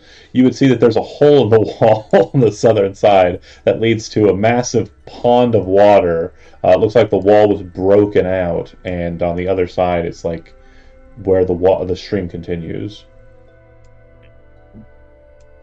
The water's loud enough here that you can hardly hear your own footsteps. So your presumption is that sound isn't carrying very well into that space or Before out. before we continue downward, do we wish to check where we found those creatures from? Yeah, the stinky lizards. There was a door. I do not know if this leads further into the mountain or the ground. Aye, we should check it out. So is it reasonable to assume that the weapons we recovered belong to the people in these tombs? It's a fair assumption. It's a good thought. So how many of those did we recover? 10. And how many ransacked tombs are there here? 22. Okay, so we still have 12 that are in the wind. You're pretty sure that the leader and his crew of 4 had them as well. And there might have been others besides him that were with him that left that you right. didn't see. So they probably absconded with everything they've recovered. Yeah. There are 20... Which means they probably absconded with a decent amount of weapons that we are here to find.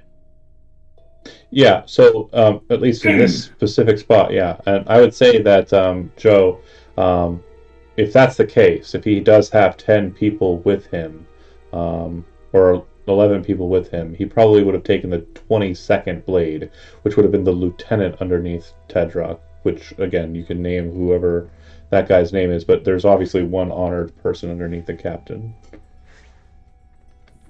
Alright. So the leader of the group is probably wielding that guy's sword or weapon. Motherfuckers. And also, just for a bit of historical dwarvish tradition, the reason why they're all swords and not axes like you typically see on dwarves is these were the front line, so it's very much a centurion kind of mentality. They probably wielded like large shields and then used the kind of gladius or longer like straight blade and kind of thrust inwards in tunnel fights.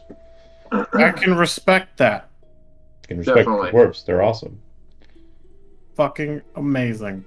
Love that fighting. So, yeah, before we head deeper, Orlandis is gonna check over here. You splitting it up? I don't know. Who's coming to the troglodyte door? Yeah, I'll head over there with Sarth.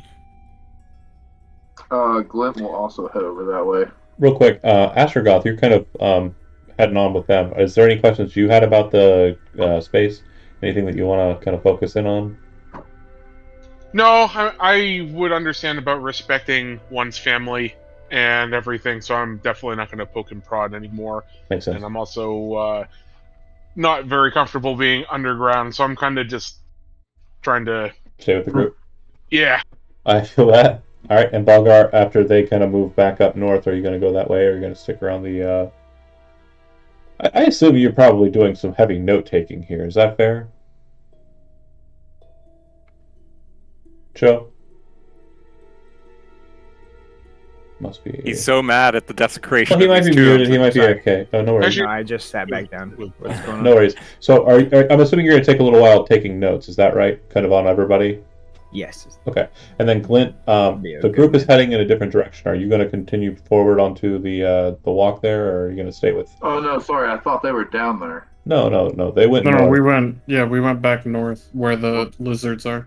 lizard. Do you want to go with the party? Is that what you're wanting? Yeah. Astrogoth, are you staying with your bard brethren? Yeah, I'm gonna Your help. bra? I'm gonna help him out. Okay. Hell yeah. Love that. So, Orlandus, you would see that the door that you're looking at isn't so much a door as it appears to be some sort of barricade. The barricade does Oh. look like it's potentially openable, but it doesn't look like it's just a solid barricade.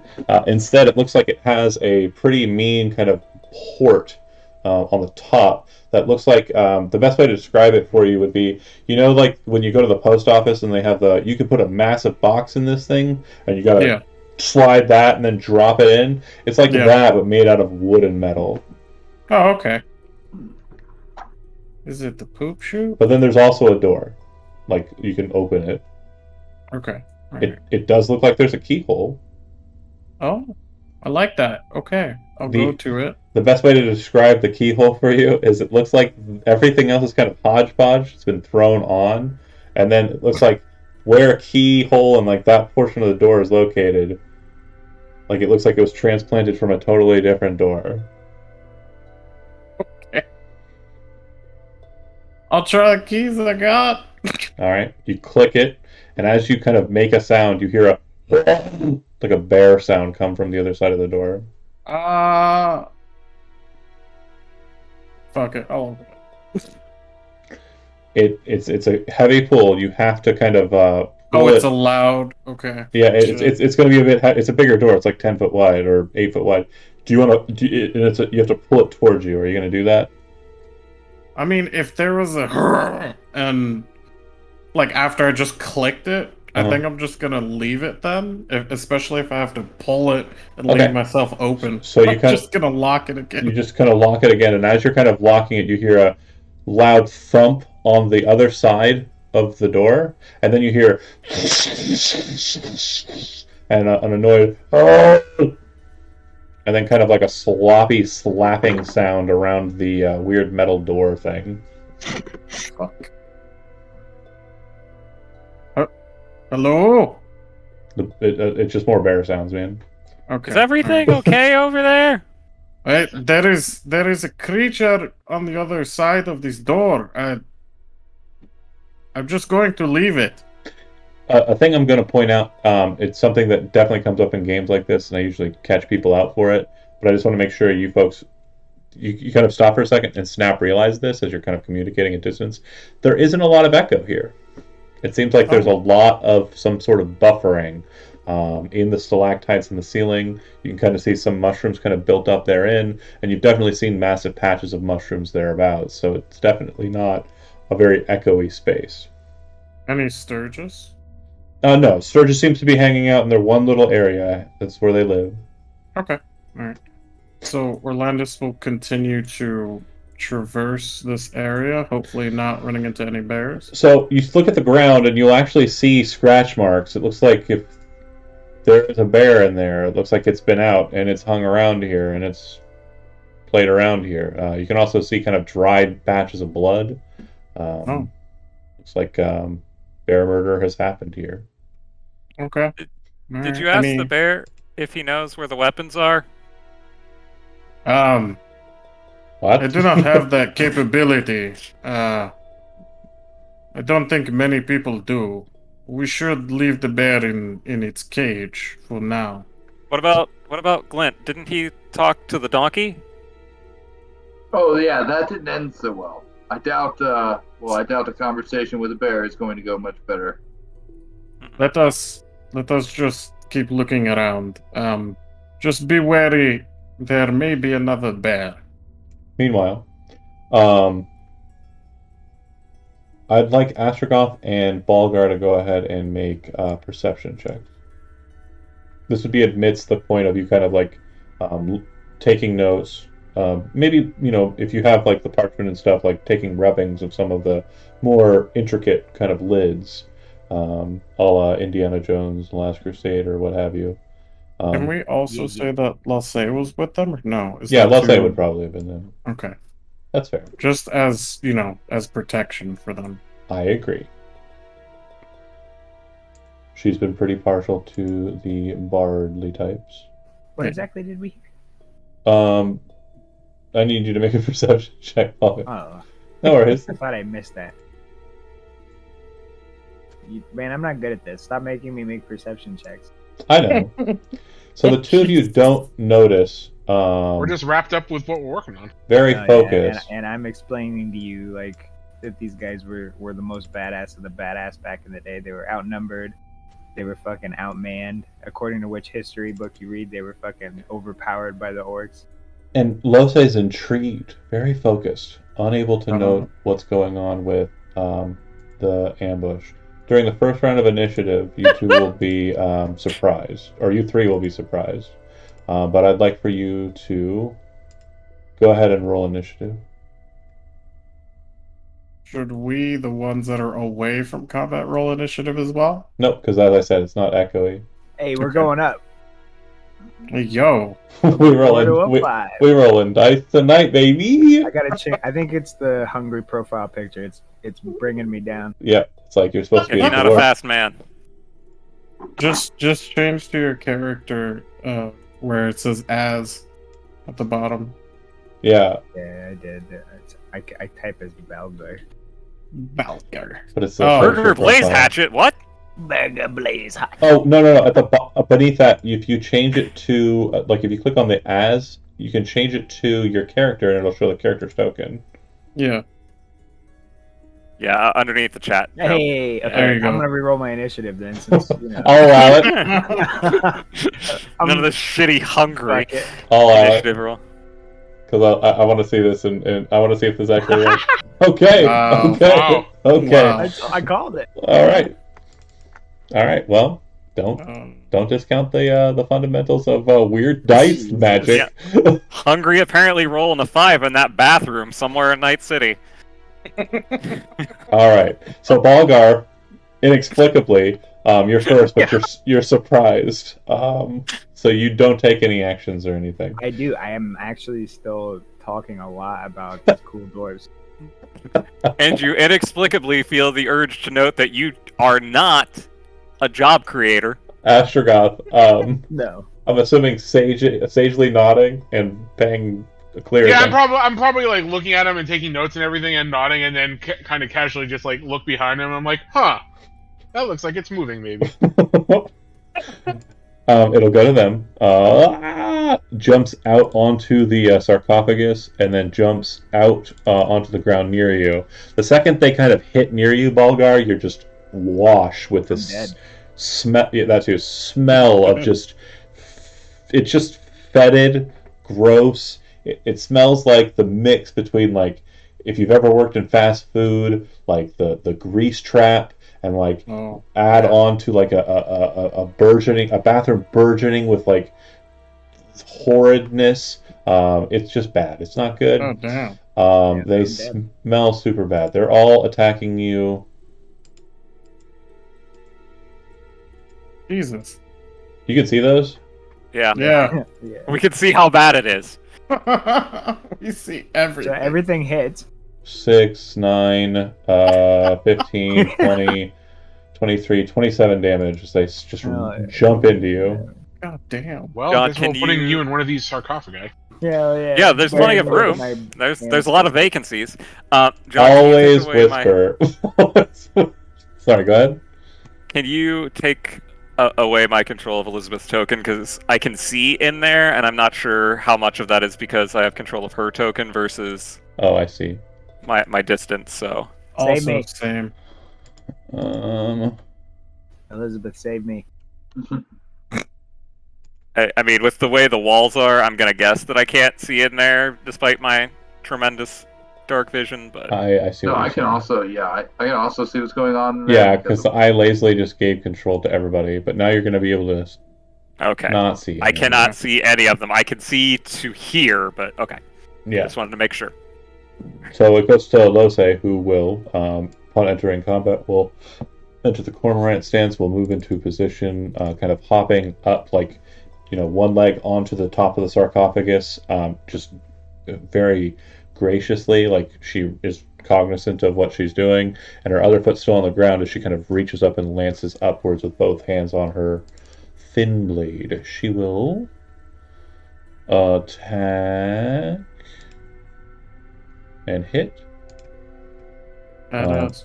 She skewers him neatly, but he kind of turns the side, kind of cleft of his hip kind of goes with the blade, but he is still standing, but he is bleeding quite heavy on the lid top. After Lose strikes, thinking... Nope, that's it. Go on ahead. Oh man, it's been a while. Is it bad to cast a spell while I'm within melee? No. range? You're fine. It's the only thing that'll have any augmentation to you in a combat is if you try to cast a spell that has a range attack roll. If you make a range attack while in proximity of melee, it's at disadvantage. I got you. And I can't remember what we discussed to attach the thing to a thing. Is that like a full round action? It's basically it's a non-consequential. It's like you were drawing a battle axe, so you can take it as part of an attack action. All right.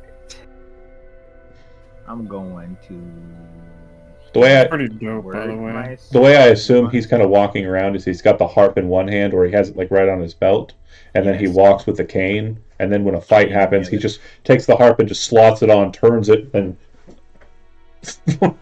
right into axe o'clock.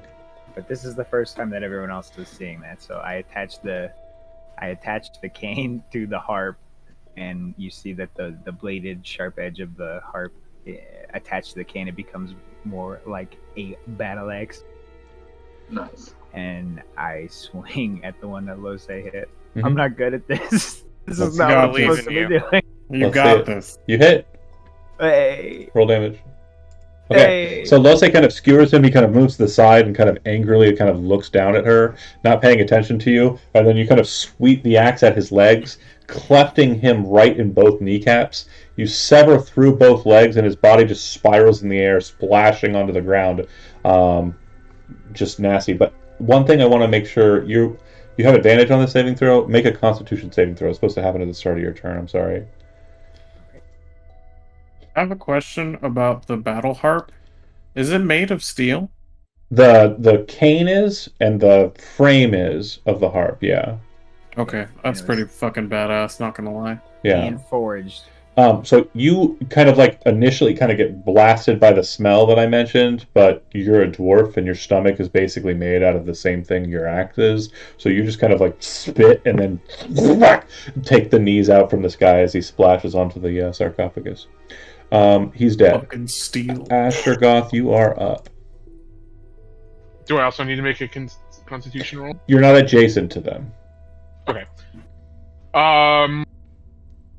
Do you see any more in there, or is this the There's one? one there, yeah.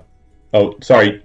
If you ask that in character to Balgar, he would say no. There's no more that are visible. That was the intention, but Yeah. all right, let's do this. I'm gonna use vicious mockery. I don't know if you'll understand me, but essentially the jest is gonna be how awful he smells. But I'm imagining that he probably isn't aware of that, given he's used to it by this point. Well, like shit. I feel like quoting like Anchorman. Yeah, yeah. God, it's... Fucking shit. So he will have the damage, of course, and he will also have disadvantage on his next attack roll.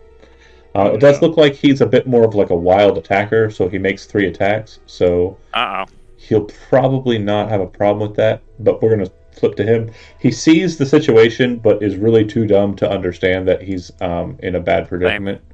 Same. He is going to just kind of thrash at Balgar. Disadvantage will mean that attack will... What's your AC? 11? Man. It's really low. Yeah, I missed 1. So you're going to take 5 and 3. How you doing? Not good, but I'm all. I can't bring up my character. Great. sheet. Oh, you can No, select I'm your... good. Hold on. Okay. It's just doing that weird thing where it like minimizes up in the corner and I have Oh. to expand the window. Yeah, if you double click it, it'll pop up, and then if you double click your name, it'll make it small again. So if you want to keep it on the page, you can kind of pop it in and out so you can like see the screen. You know what I mean? Hold on, man. I'm doing boomer things here. I have to drag it down and then to drag it out. I took 11. Uh-huh. I'm all No, no. alive, you. 5 and 3 is 8. I'm bad at math. Okay. All I right. don't know where I got 11, but I don't know. Your AC is 11. Yeah. Okay. I know, it's a ridiculously low number. I wouldn't have believed it was an AC. I don't think I've ever played a character with 11 AC before. You know what? I appreciate it. So she's got some points. She's gonna go ahead and Dawn Blade this guy. Fucking Dawn Oh, Blade. that's the secondary. I didn't mean to do that, but it's a natural one anyways. So I'm gonna take the 8. I'm gonna take the roll. I'm not gonna cheat. So that's a trick she has that she hasn't displayed. I actually feel bad for having clicked that button. But no one's paying attention, and we're moving on. Balgar, you're up. We know see about it nothing. now. No. Yeah, Elizabeth, I- all I'm your sorry. secrets I'm are sorry. I'm sorry. I apologize. It is a really cool. They don't know what I mean. They don't know. They don't know nothing. Balgar, you're up. out. I don't know how to fucking read. I swing my axe. I hid the post. I hid the post. I didn't see nothing. It's I can't gone. believe that Lose has laser eyes. How the fuck didn't we see that coming? Cyclops is my favorite character. So yeah, that'll hit, and that will deal some damage. Not Yeah. the cool part. All right, Astrogoth. I don't know where that other. If you crit, Yeah, it automatically rolls the crit. yeah, if you had an advantage or if you spend your inspiration. No, I'm gonna hold on to my inspiration forever. Perfect. Astrogoth. Oh, Upset just rolled for damage. Let me actually roll it. Actually presumptuous of me. I apologize. So you know who else has an 11 AC? Troglodytes. Stink lizards. Zap! Bam! Smashes him across the face. He Power core. flies back onto the sarcophagus, just kind of sprawled out onto it. Do. All right. By the time the sounds kind of catch you, Castia and Sarth, like you're kind of like looking at the group that went to go talk to a bear, and you're also kind of cognizant They that didn't talk to the bear because they're cowards, but kind you of know. something happening over there, like you think. If you'd like to head back that way, you can. But Yeah. immediately after the fight is done, Lose kind of, cleans her blade and is annoyed at the situation because they smell bad. But what would the two of you like to do in the immediate aftermath? Get back to work? Just right back to shutting stuff down? If you hear me fighting in the woods with the bear, help the bear! You don't look so. What? Is it that dangerous to take notes? I caught us by surprise. Oh, I'm almost done here. Just a few more minutes. You're bleeding a lot. Yeah, roughed me up pretty good. Do you need help or you good? Help would be nice. Okay, hold on. Wait, no, it smells too bad over here. Lose would probably say something witty like, "That's the best part about being redheaded. Sometimes you can't even see the wounds, so you can carry on longer." That doesn't sound like her at all. I don't know. I know. Not at all. I can't roleplay Lose yet. I can roleplay the combat part real well. Don't relate with me, Lose. We're in competition. Oh yeah, I didn't know about that, and it was mentioned in the Twitch chat. We aren't friends anymore.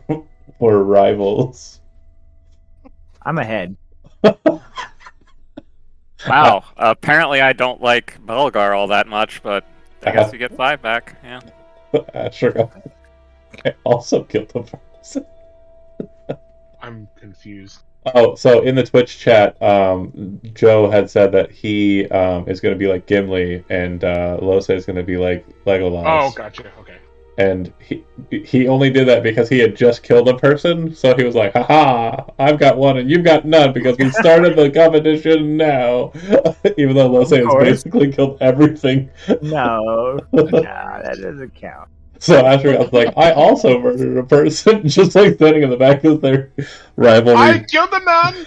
Oh yeah. Me too. Me too. The Like elf, that scene though, from Anchorman with Brick. Yeah. I Oh, killed the man. Wait, how I many is stopped an You did. ogre?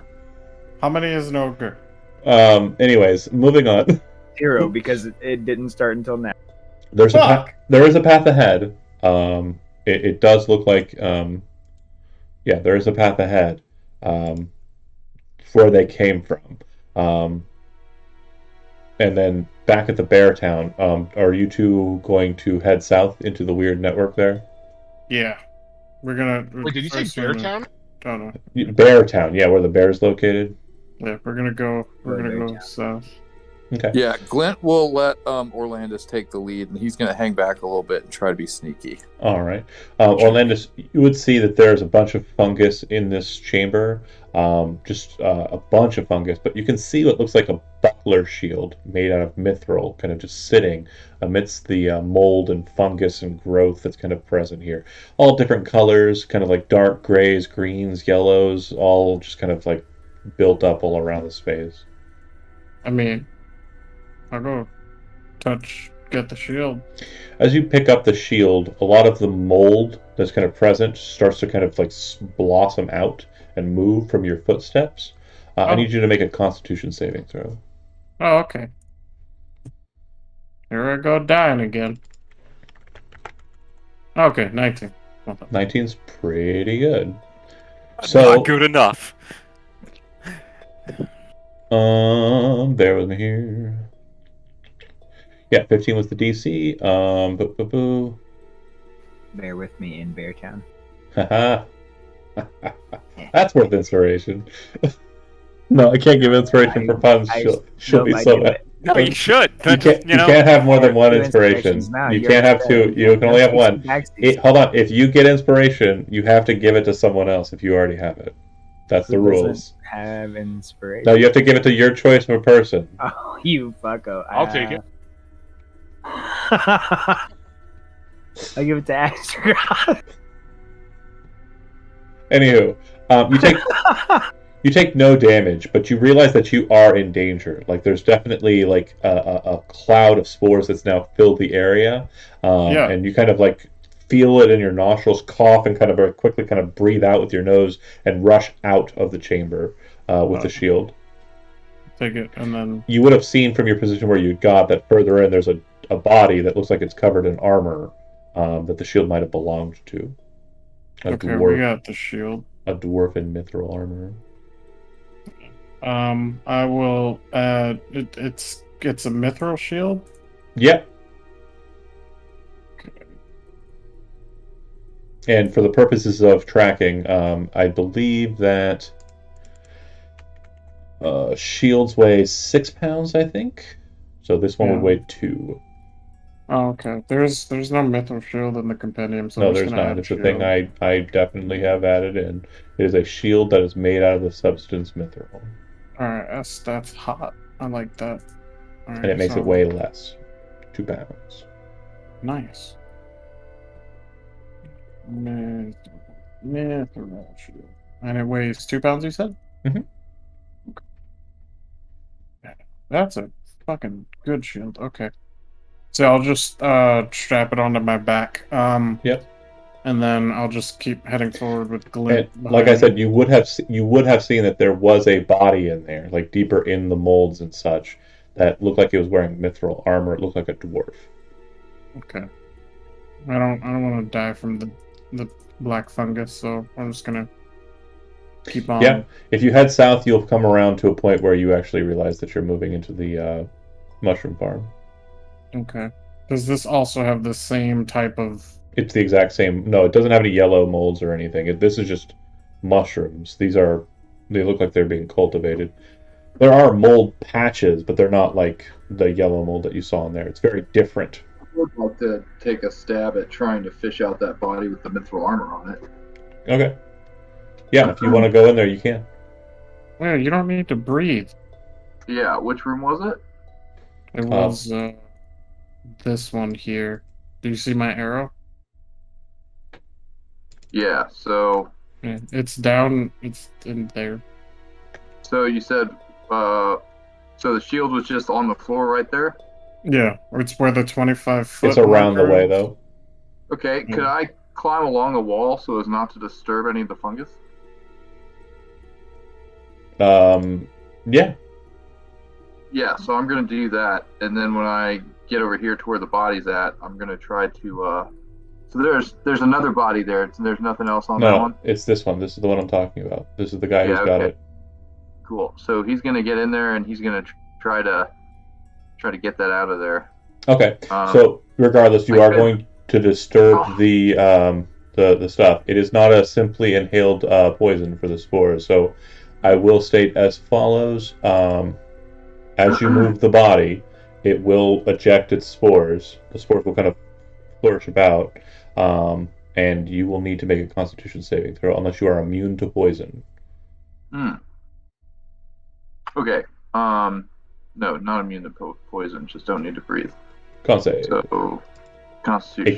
It gets into your eyes. It gets into your like soft tissue That's orifice. a 15. 15 is on the nose. You manage to kind of like climb down, grab it, shake it, it kind of spores up from you. You kind of cover your face very quickly, kind of pull down your hat all of a sudden, and then just start kind of walking backwards with the corpse. You manage to This get is the time for him to do the Dracula cape thing for Dracula reals. cape thing for reals, Yeah. and then you kind of go back up on the ceiling with the armor and head back out. Once you kind of get out of that space, the armor that you have recovered is a suit of mithril scale armor. It is the same thing as scale, but it is made out of mithril. And it looks like it's made by dwarves. I mean, I think that's just about the same AC as what I've got. And the armor would weigh less. It would weigh 25 pounds instead of 45 pounds. Did you guys watch? Doesn't mithril not fuck with you on like disadvantage rolls with stealth climbing stuff like that? Yeah, so Yeah. you have to identify the properties of the armor because it's technically a magical trait, the mithril.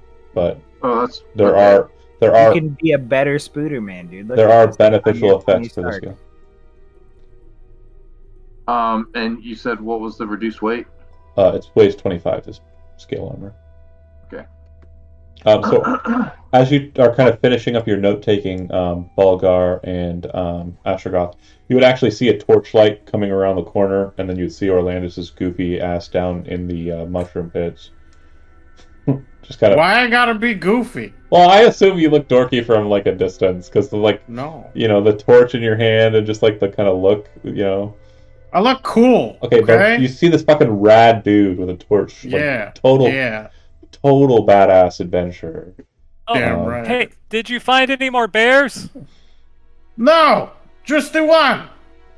Did you find any passages that lead further on? This one. Too. I need Orlandus and Glint to go ahead and make perception checks. Okay. 14.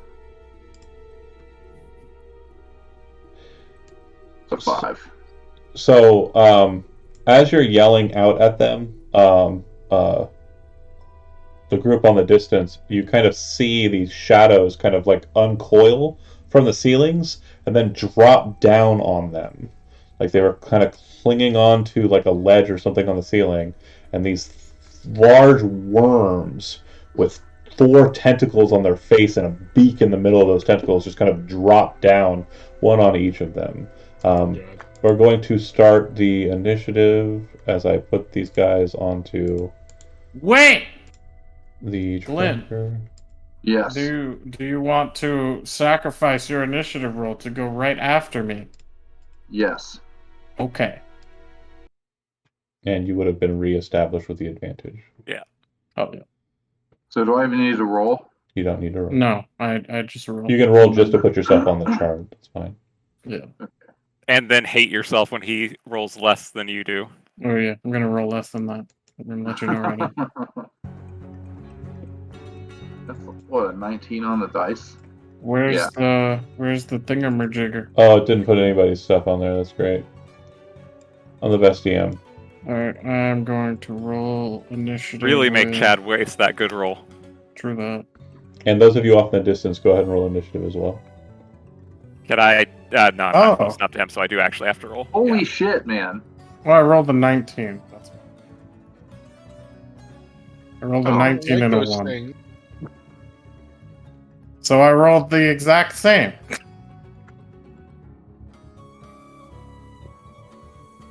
In case you're wondering what these things look Man, I'm like so as they fast come at now. you.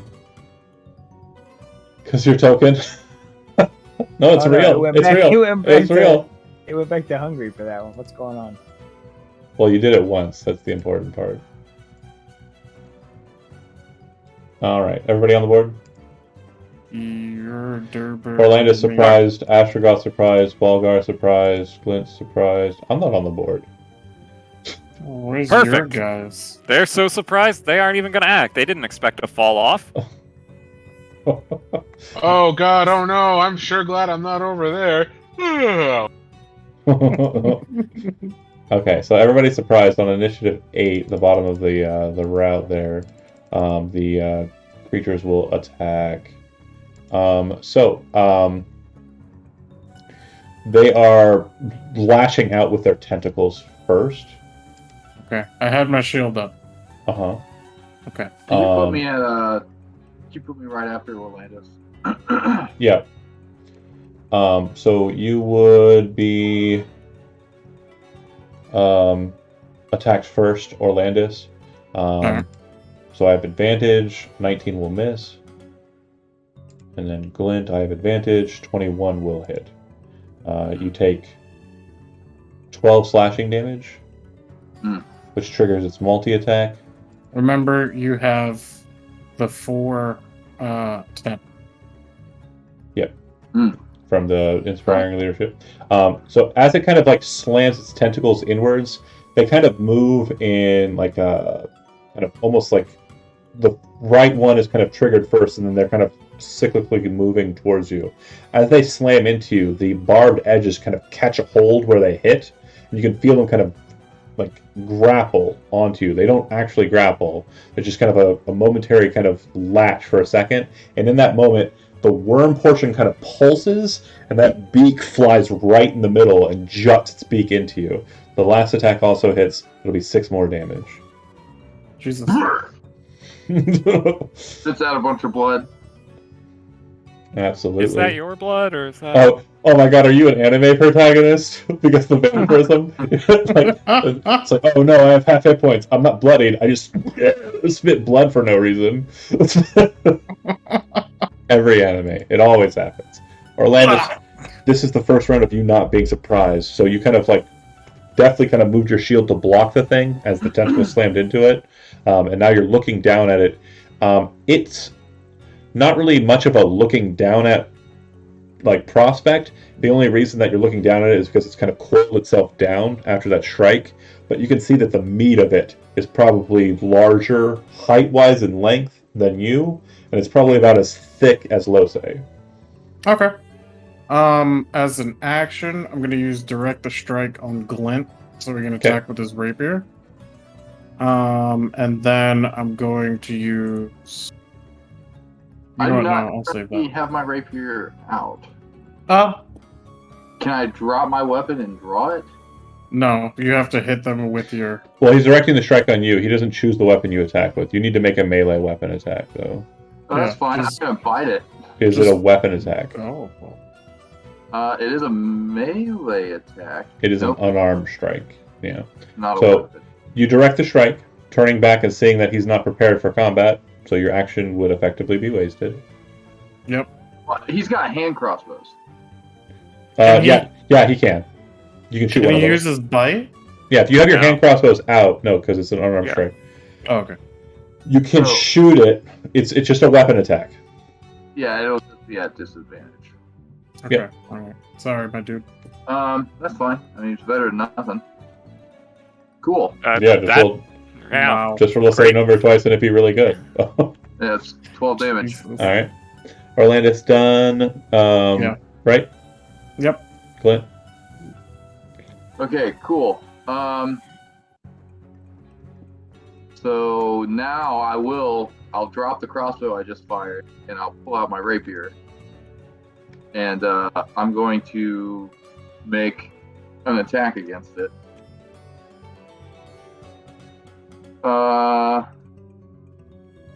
There, that's a 12. All right, that'll miss. Okay. So you kind of, draw the blade, attack, miss. All right, Glint done, Astragon.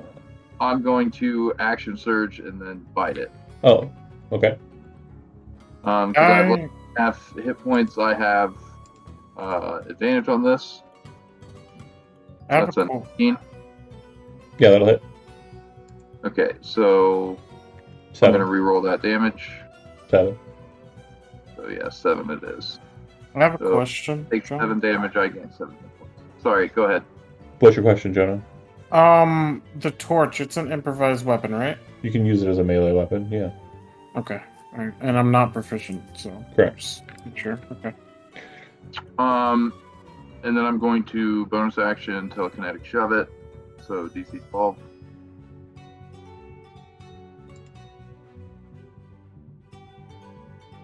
Where are you shoving it to?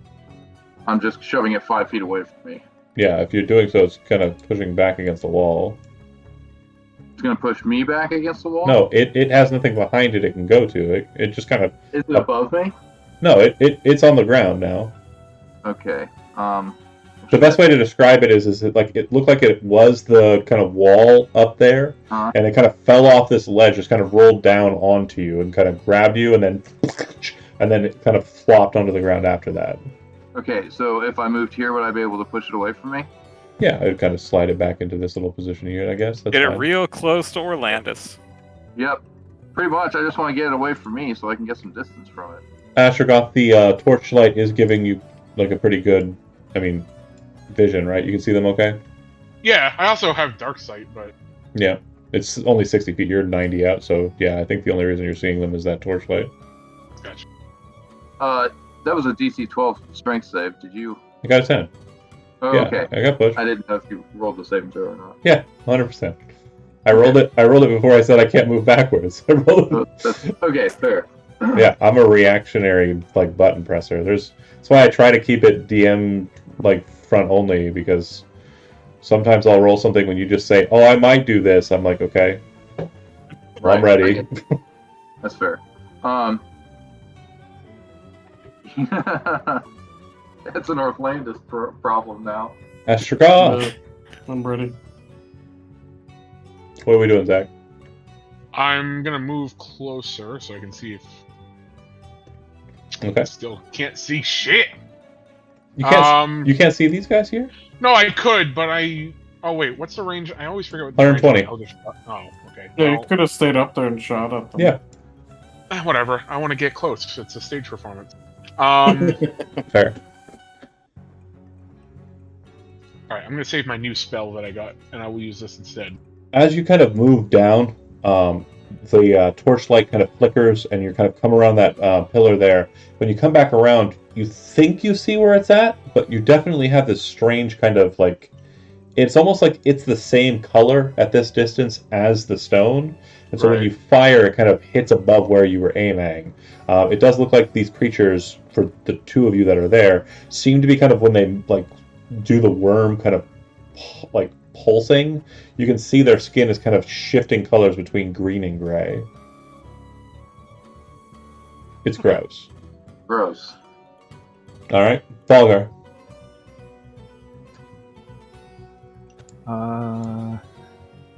Walk up towards the ledge. Mhm. And I play. Dukes of Hazzard sliding over the coffin. Hell yeah. Of course. And then what's the name of the oh my god, the Elder Tauren Chieftain ETC slide onto the Oh yeah. Hell yeah. And then I play a sharp note. Sharp note. Oh god, and at the one that's in front of him. Damage. Oh no, if you click on Hit sharp note the again. word sharp note. Yeah. You're the word sharp note. Fair enough. As you do the badass power slide down off of the sarcophagus onto the ground and the note flares, it's like a beautiful twang, and you can actually see like this kind of like brush through the air. It's like small little particulates are being torn apart throughout the space, and then you see the creature, just as it's coming in, it kind of turns sideways, the note, and cuts it clean in half.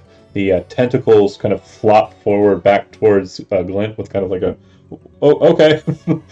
And then the back end just kind of and dies. Hell yeah. Cassia.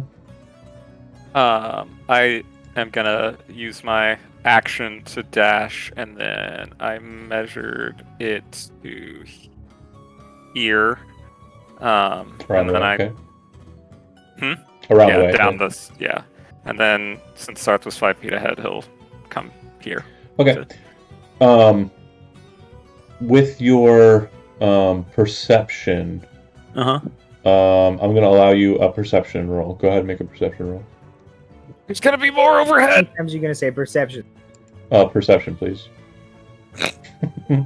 So it's dark, but there's just like something out of the corner of your eye that seems to be kind of just like shining for just a Down. second, like to Okay, the down there. south. Yeah, it looks like there's I like can a see the water and stuff in yeah. there It looks like there's a chasm that goes down, but there's like as you kind of are moving into the thing, there's like this momentary brief kind of like a flash, and you kind of look over that direction and don't see what you're looking for, but then you kind of like see Sarth moving ahead of you, like axe in hand.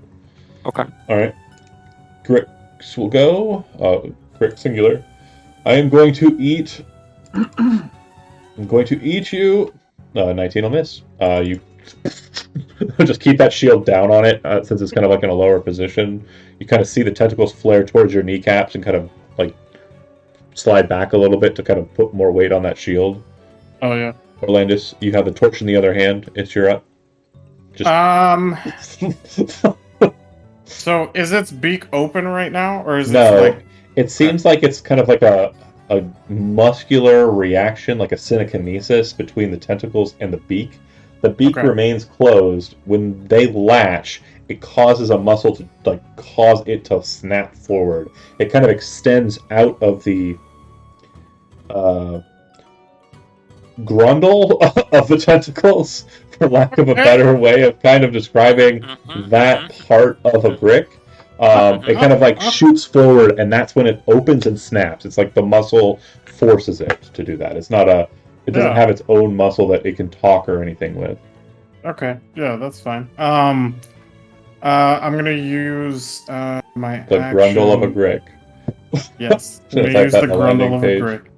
That will be the newest hit single from Balgar Blaze Oh Hatchet. wait, no, not inevitable wave. We need a name Um, for our duo. I'm gonna use. Grick's Grundle, that's what it is. Tunnels Grick's and grundle. Yeah, no, it's just Grick's Balgar Grundle. and Astrogoth. Grick's grundle. Directing the your inevitable waving.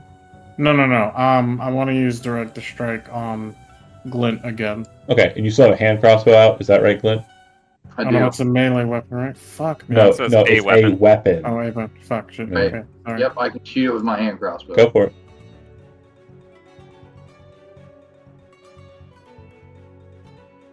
As he's kind of pushing it down and he's kind of pulling the torch back, he thinks for a second, and he kind of points and he says, "Low strike!" You kind of get underneath and kind of shoot down directly between Orlandis' legs. The problem is it kind of skitters in between his legs and just out in front of the Grick. It doesn't hit the face of it, or rather the Grundle region. I think that's a good word. Clint, you're up. It's your initiative. Can you change what the episode is titled? Yeah, I could, but I'm not going to do it. You should change it to Grick's Grundle. Just, I mean, No. it's branding. Well, I mean, next episode could be post Grick's Grundle. Post Grick's Grundle. Jesus Christ. So, Glint is going to move this way, and he's going to move along the wall to get behind this Grick. Stab it with his rapier.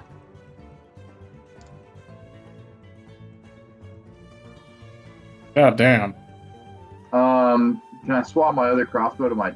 Oh wait, I can't offhand using the rapier. Yeah, I'll just keep what I got going on. He doesn't get flanking bonus, right? There's no such thing as flanking in the games now. Oh, never mind. Well, it just there are so many ways to gain advantage for rogues. Like they don't need that Yeah. help. Okay. Glint done. Astrogoth, you're up. So this one's a little bit more kind of notched in the back line there. Well, I can't see anything from where I am, so. Yeah.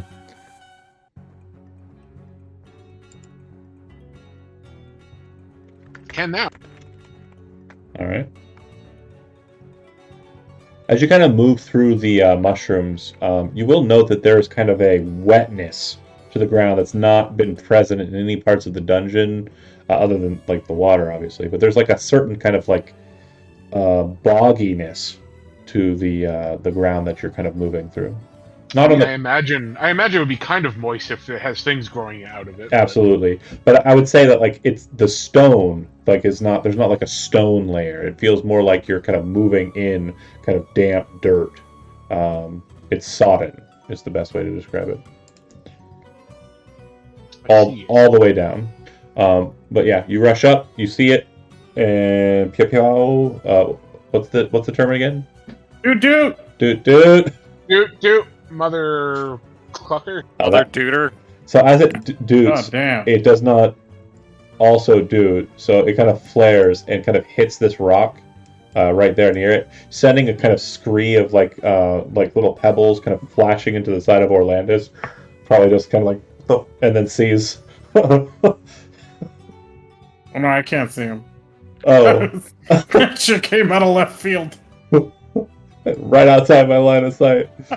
Genuinely, like he's 5 feet out. That's funny.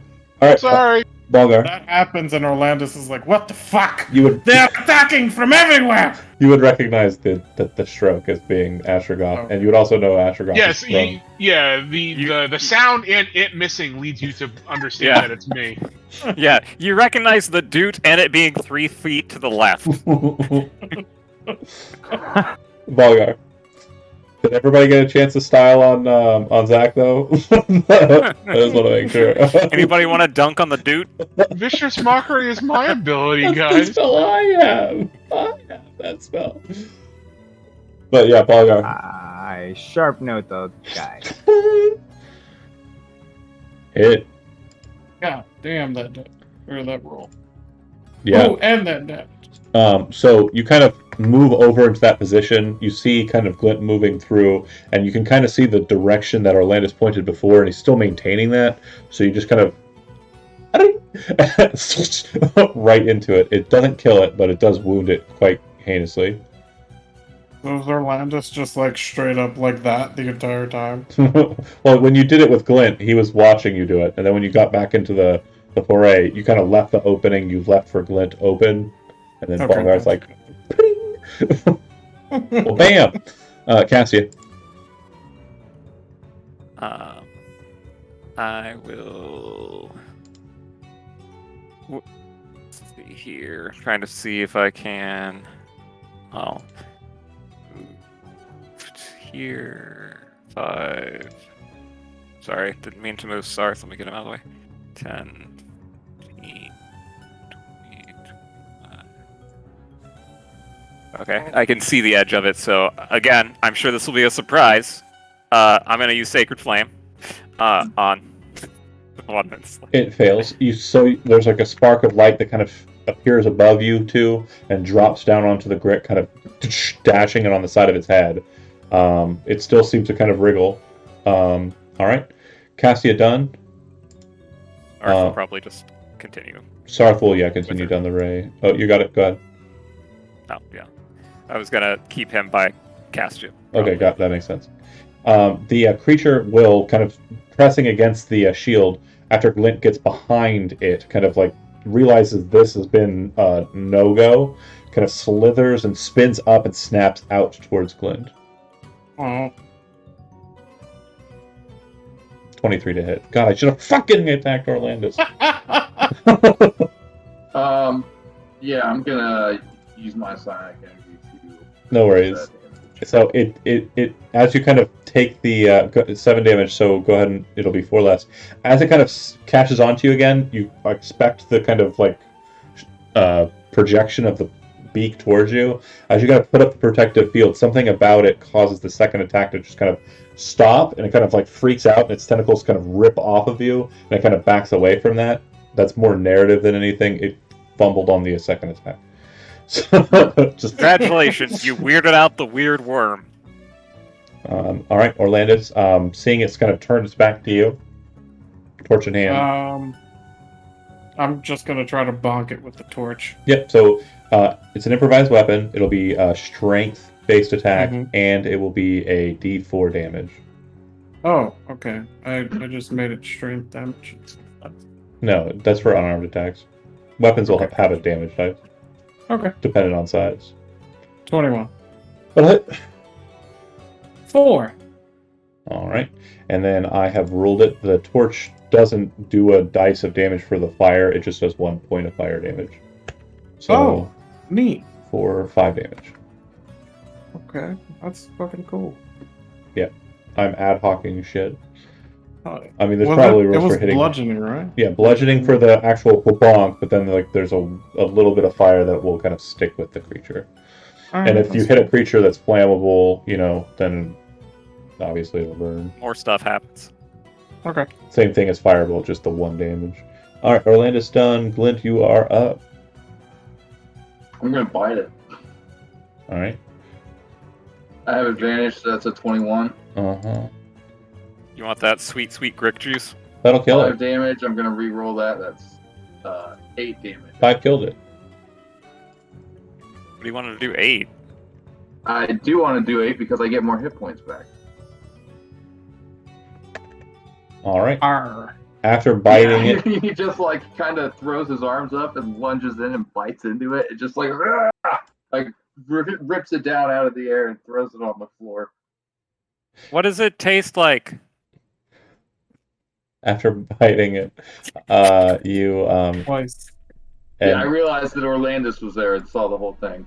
after biting it, you go back into the exploratory mode. The creature's dead. You can see that they are, if you are familiar with aberrations. So after the second time of watching him bite into a creature and sucking up blood, Actually, they're just monstrosities. So yeah, they're magical monsters effectively. So you would have some inkling of what they are. They're Gricks. They're Gricks. Do I have any idea of what Glint could be after watching him suck into people twice? Yeah. He's definitely either a vampire or no. Sorry. Do you have Arcana trained? No. Then no, you have no idea. Okay. It's just weird. That's it.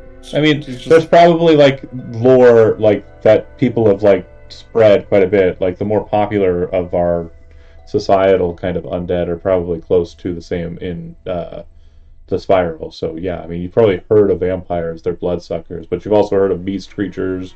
You've also heard of like, shifters, Yeah. like there's a million things he could be. Yeah. Okay. Alright, that's fair. It's just weird. Yeah. It's just weird. Orlandis is a little taken aback for seeing it the second time, but, he For sure. rolls with it. For sure.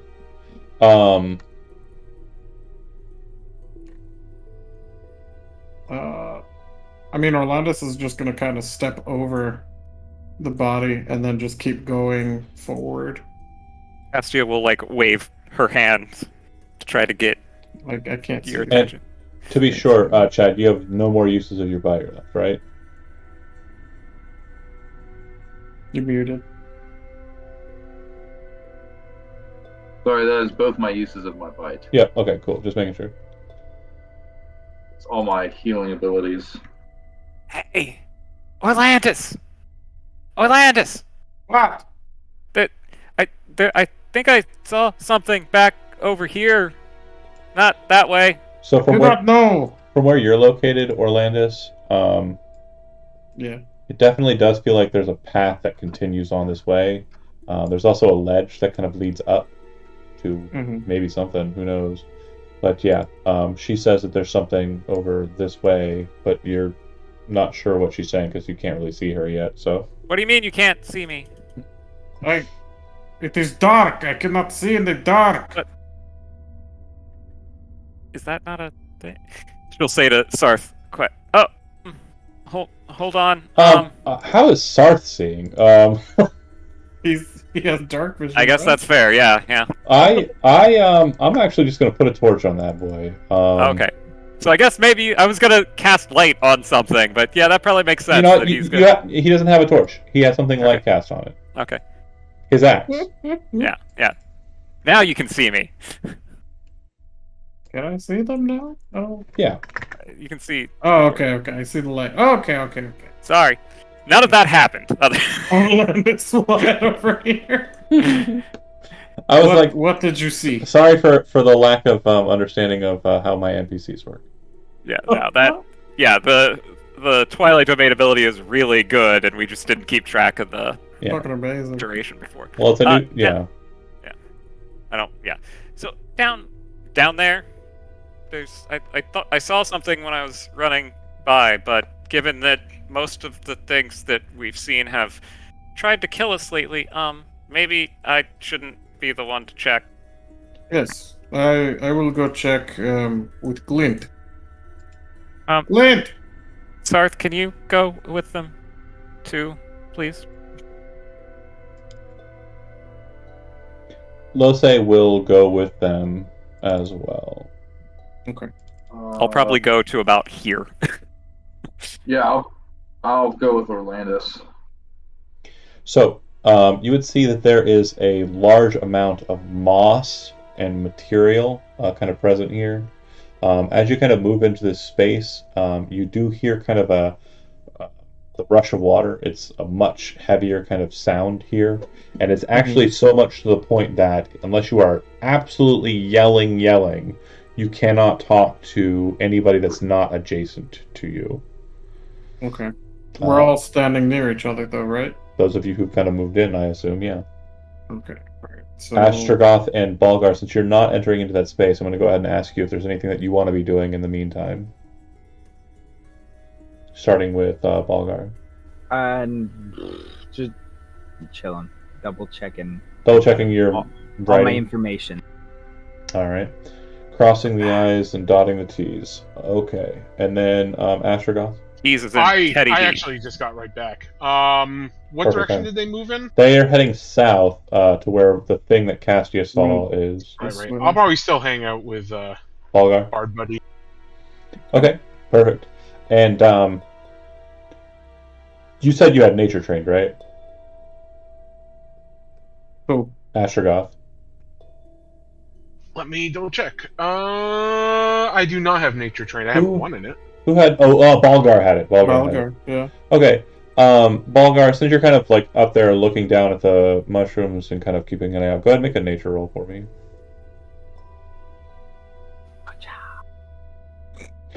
So you actually kind of see something that everyone missed. There does appear to be a small patch right about here of these mushrooms that after light kind of touched them, they started glowing.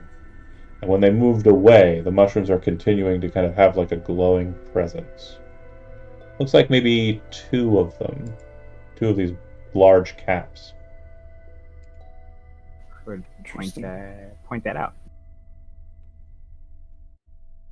Okay. And do you two want to go and check it out? Hell yeah, we do. If we're wrapped up here, yeah. Okay. With your 17, you would actually know that this mushroom is actually a very special kind of mushroom, known as a magic mushroom. And you can cultivate both of them and remove them. You would know that keeping them, with your nature skill being trained, is something you can do, and you can hold on to them. And you would also know that they're consumable and quite expensive. A rare item, a rare treat to be sure. This is what a magic mushroom does. Ooh.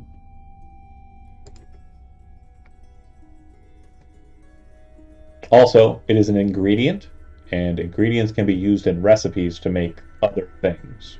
You have to have the recipe to be able to identify what it can be used in, but some ingredients can be just consumed raw and grant an effect. That's neat. I can't wait to have purple splotchy skin.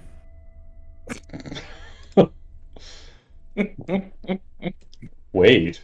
I'm already there. What? I mean, look at my. I mean, my color changes just depending on like what angle I'm kind of. It's like mostly, just white, but like, I don't know. I've hit some angles and it looks kind of. Just hold your breath for like 20 seconds. No. Gonna go Charlie in the Chocolate Factory if you're not careful here. It's gonna be a giant grape. Roll the fuck out of this dungeon. Honestly, if I had to pick a Charlie and the Chocolate or Willy Wonka, Charlie and the Chocolate Factory, ooh, he's bad. The other one's good. If I had to choose a Willy Wonka kid death, I would definitely go with Gloop. I would want to die in a chocolate river. Yeah. I would not want to eat blueberry bubblegum. That sounds terrible. Or a bubblegum that tastes like a meal. What the fuck was that?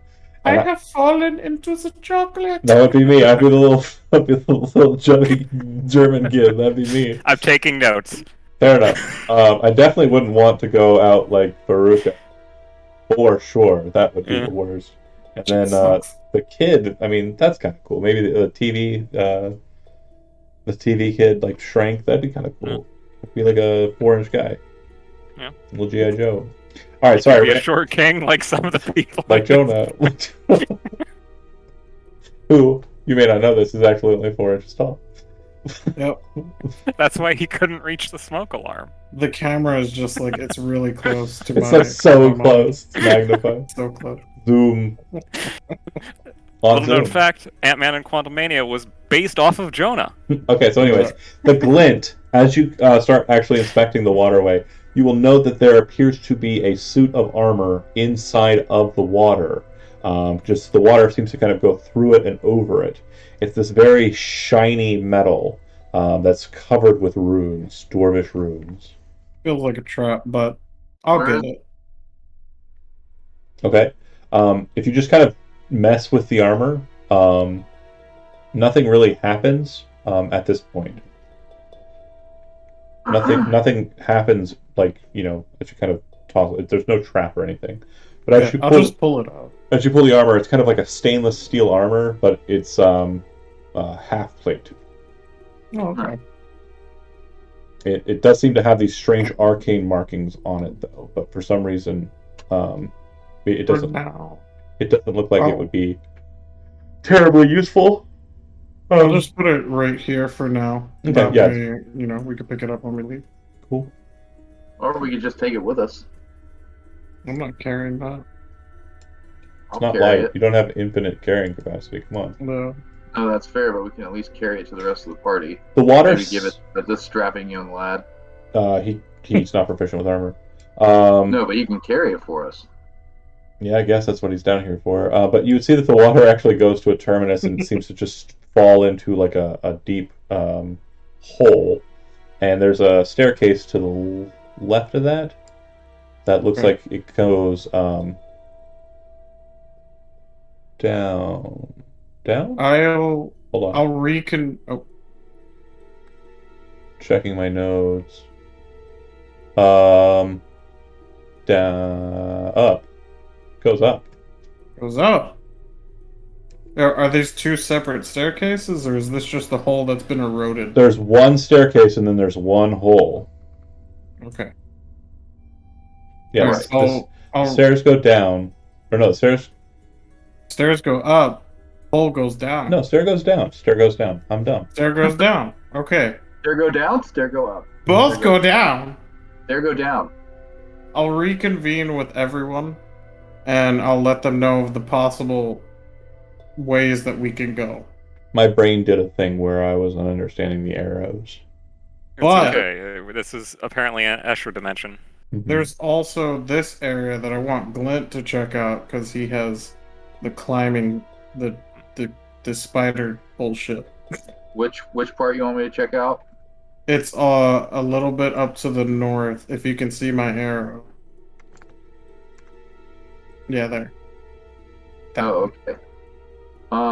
Yeah, I can check that out before we decide to move. So I want everyone to be like up here in the back out. Like over here. Bummer. I don't know. We'll wait here for Clint. Okay. Um. Bear Yeah, with so me. he's gonna climb up here and go stealthily. I will leave the mithril down here so they can show it to Balgar when he joins us. Okay. Yeah, if you climb up there, hold on a second. Here. Having some issues. Oh god. I lost track of where everybody disappeared to, so I'll just stay safely here. We went up north to the right. As you Oh, okay. do. We went. I don't know where you were, but we went this way. Yeah, I'm here. Okay. Where's Lafayette? That She's is left behind. super weird. Never to be seen again. Sorry, Elizabeth. Oh no. Blame John.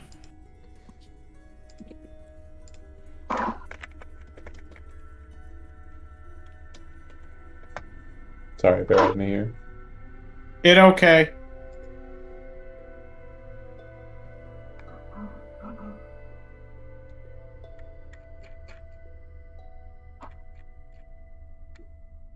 Okay, so you go up there, and inside the ledge, you can see at the top there's kind of like a, a bit of rock fall, and inside of the side cavern, it looks like there's just a bunch of discarded, inedible, or what, probably the whole thing would be inedible to your considerations, but probably was considered inedible to whatever left it behind, pieces of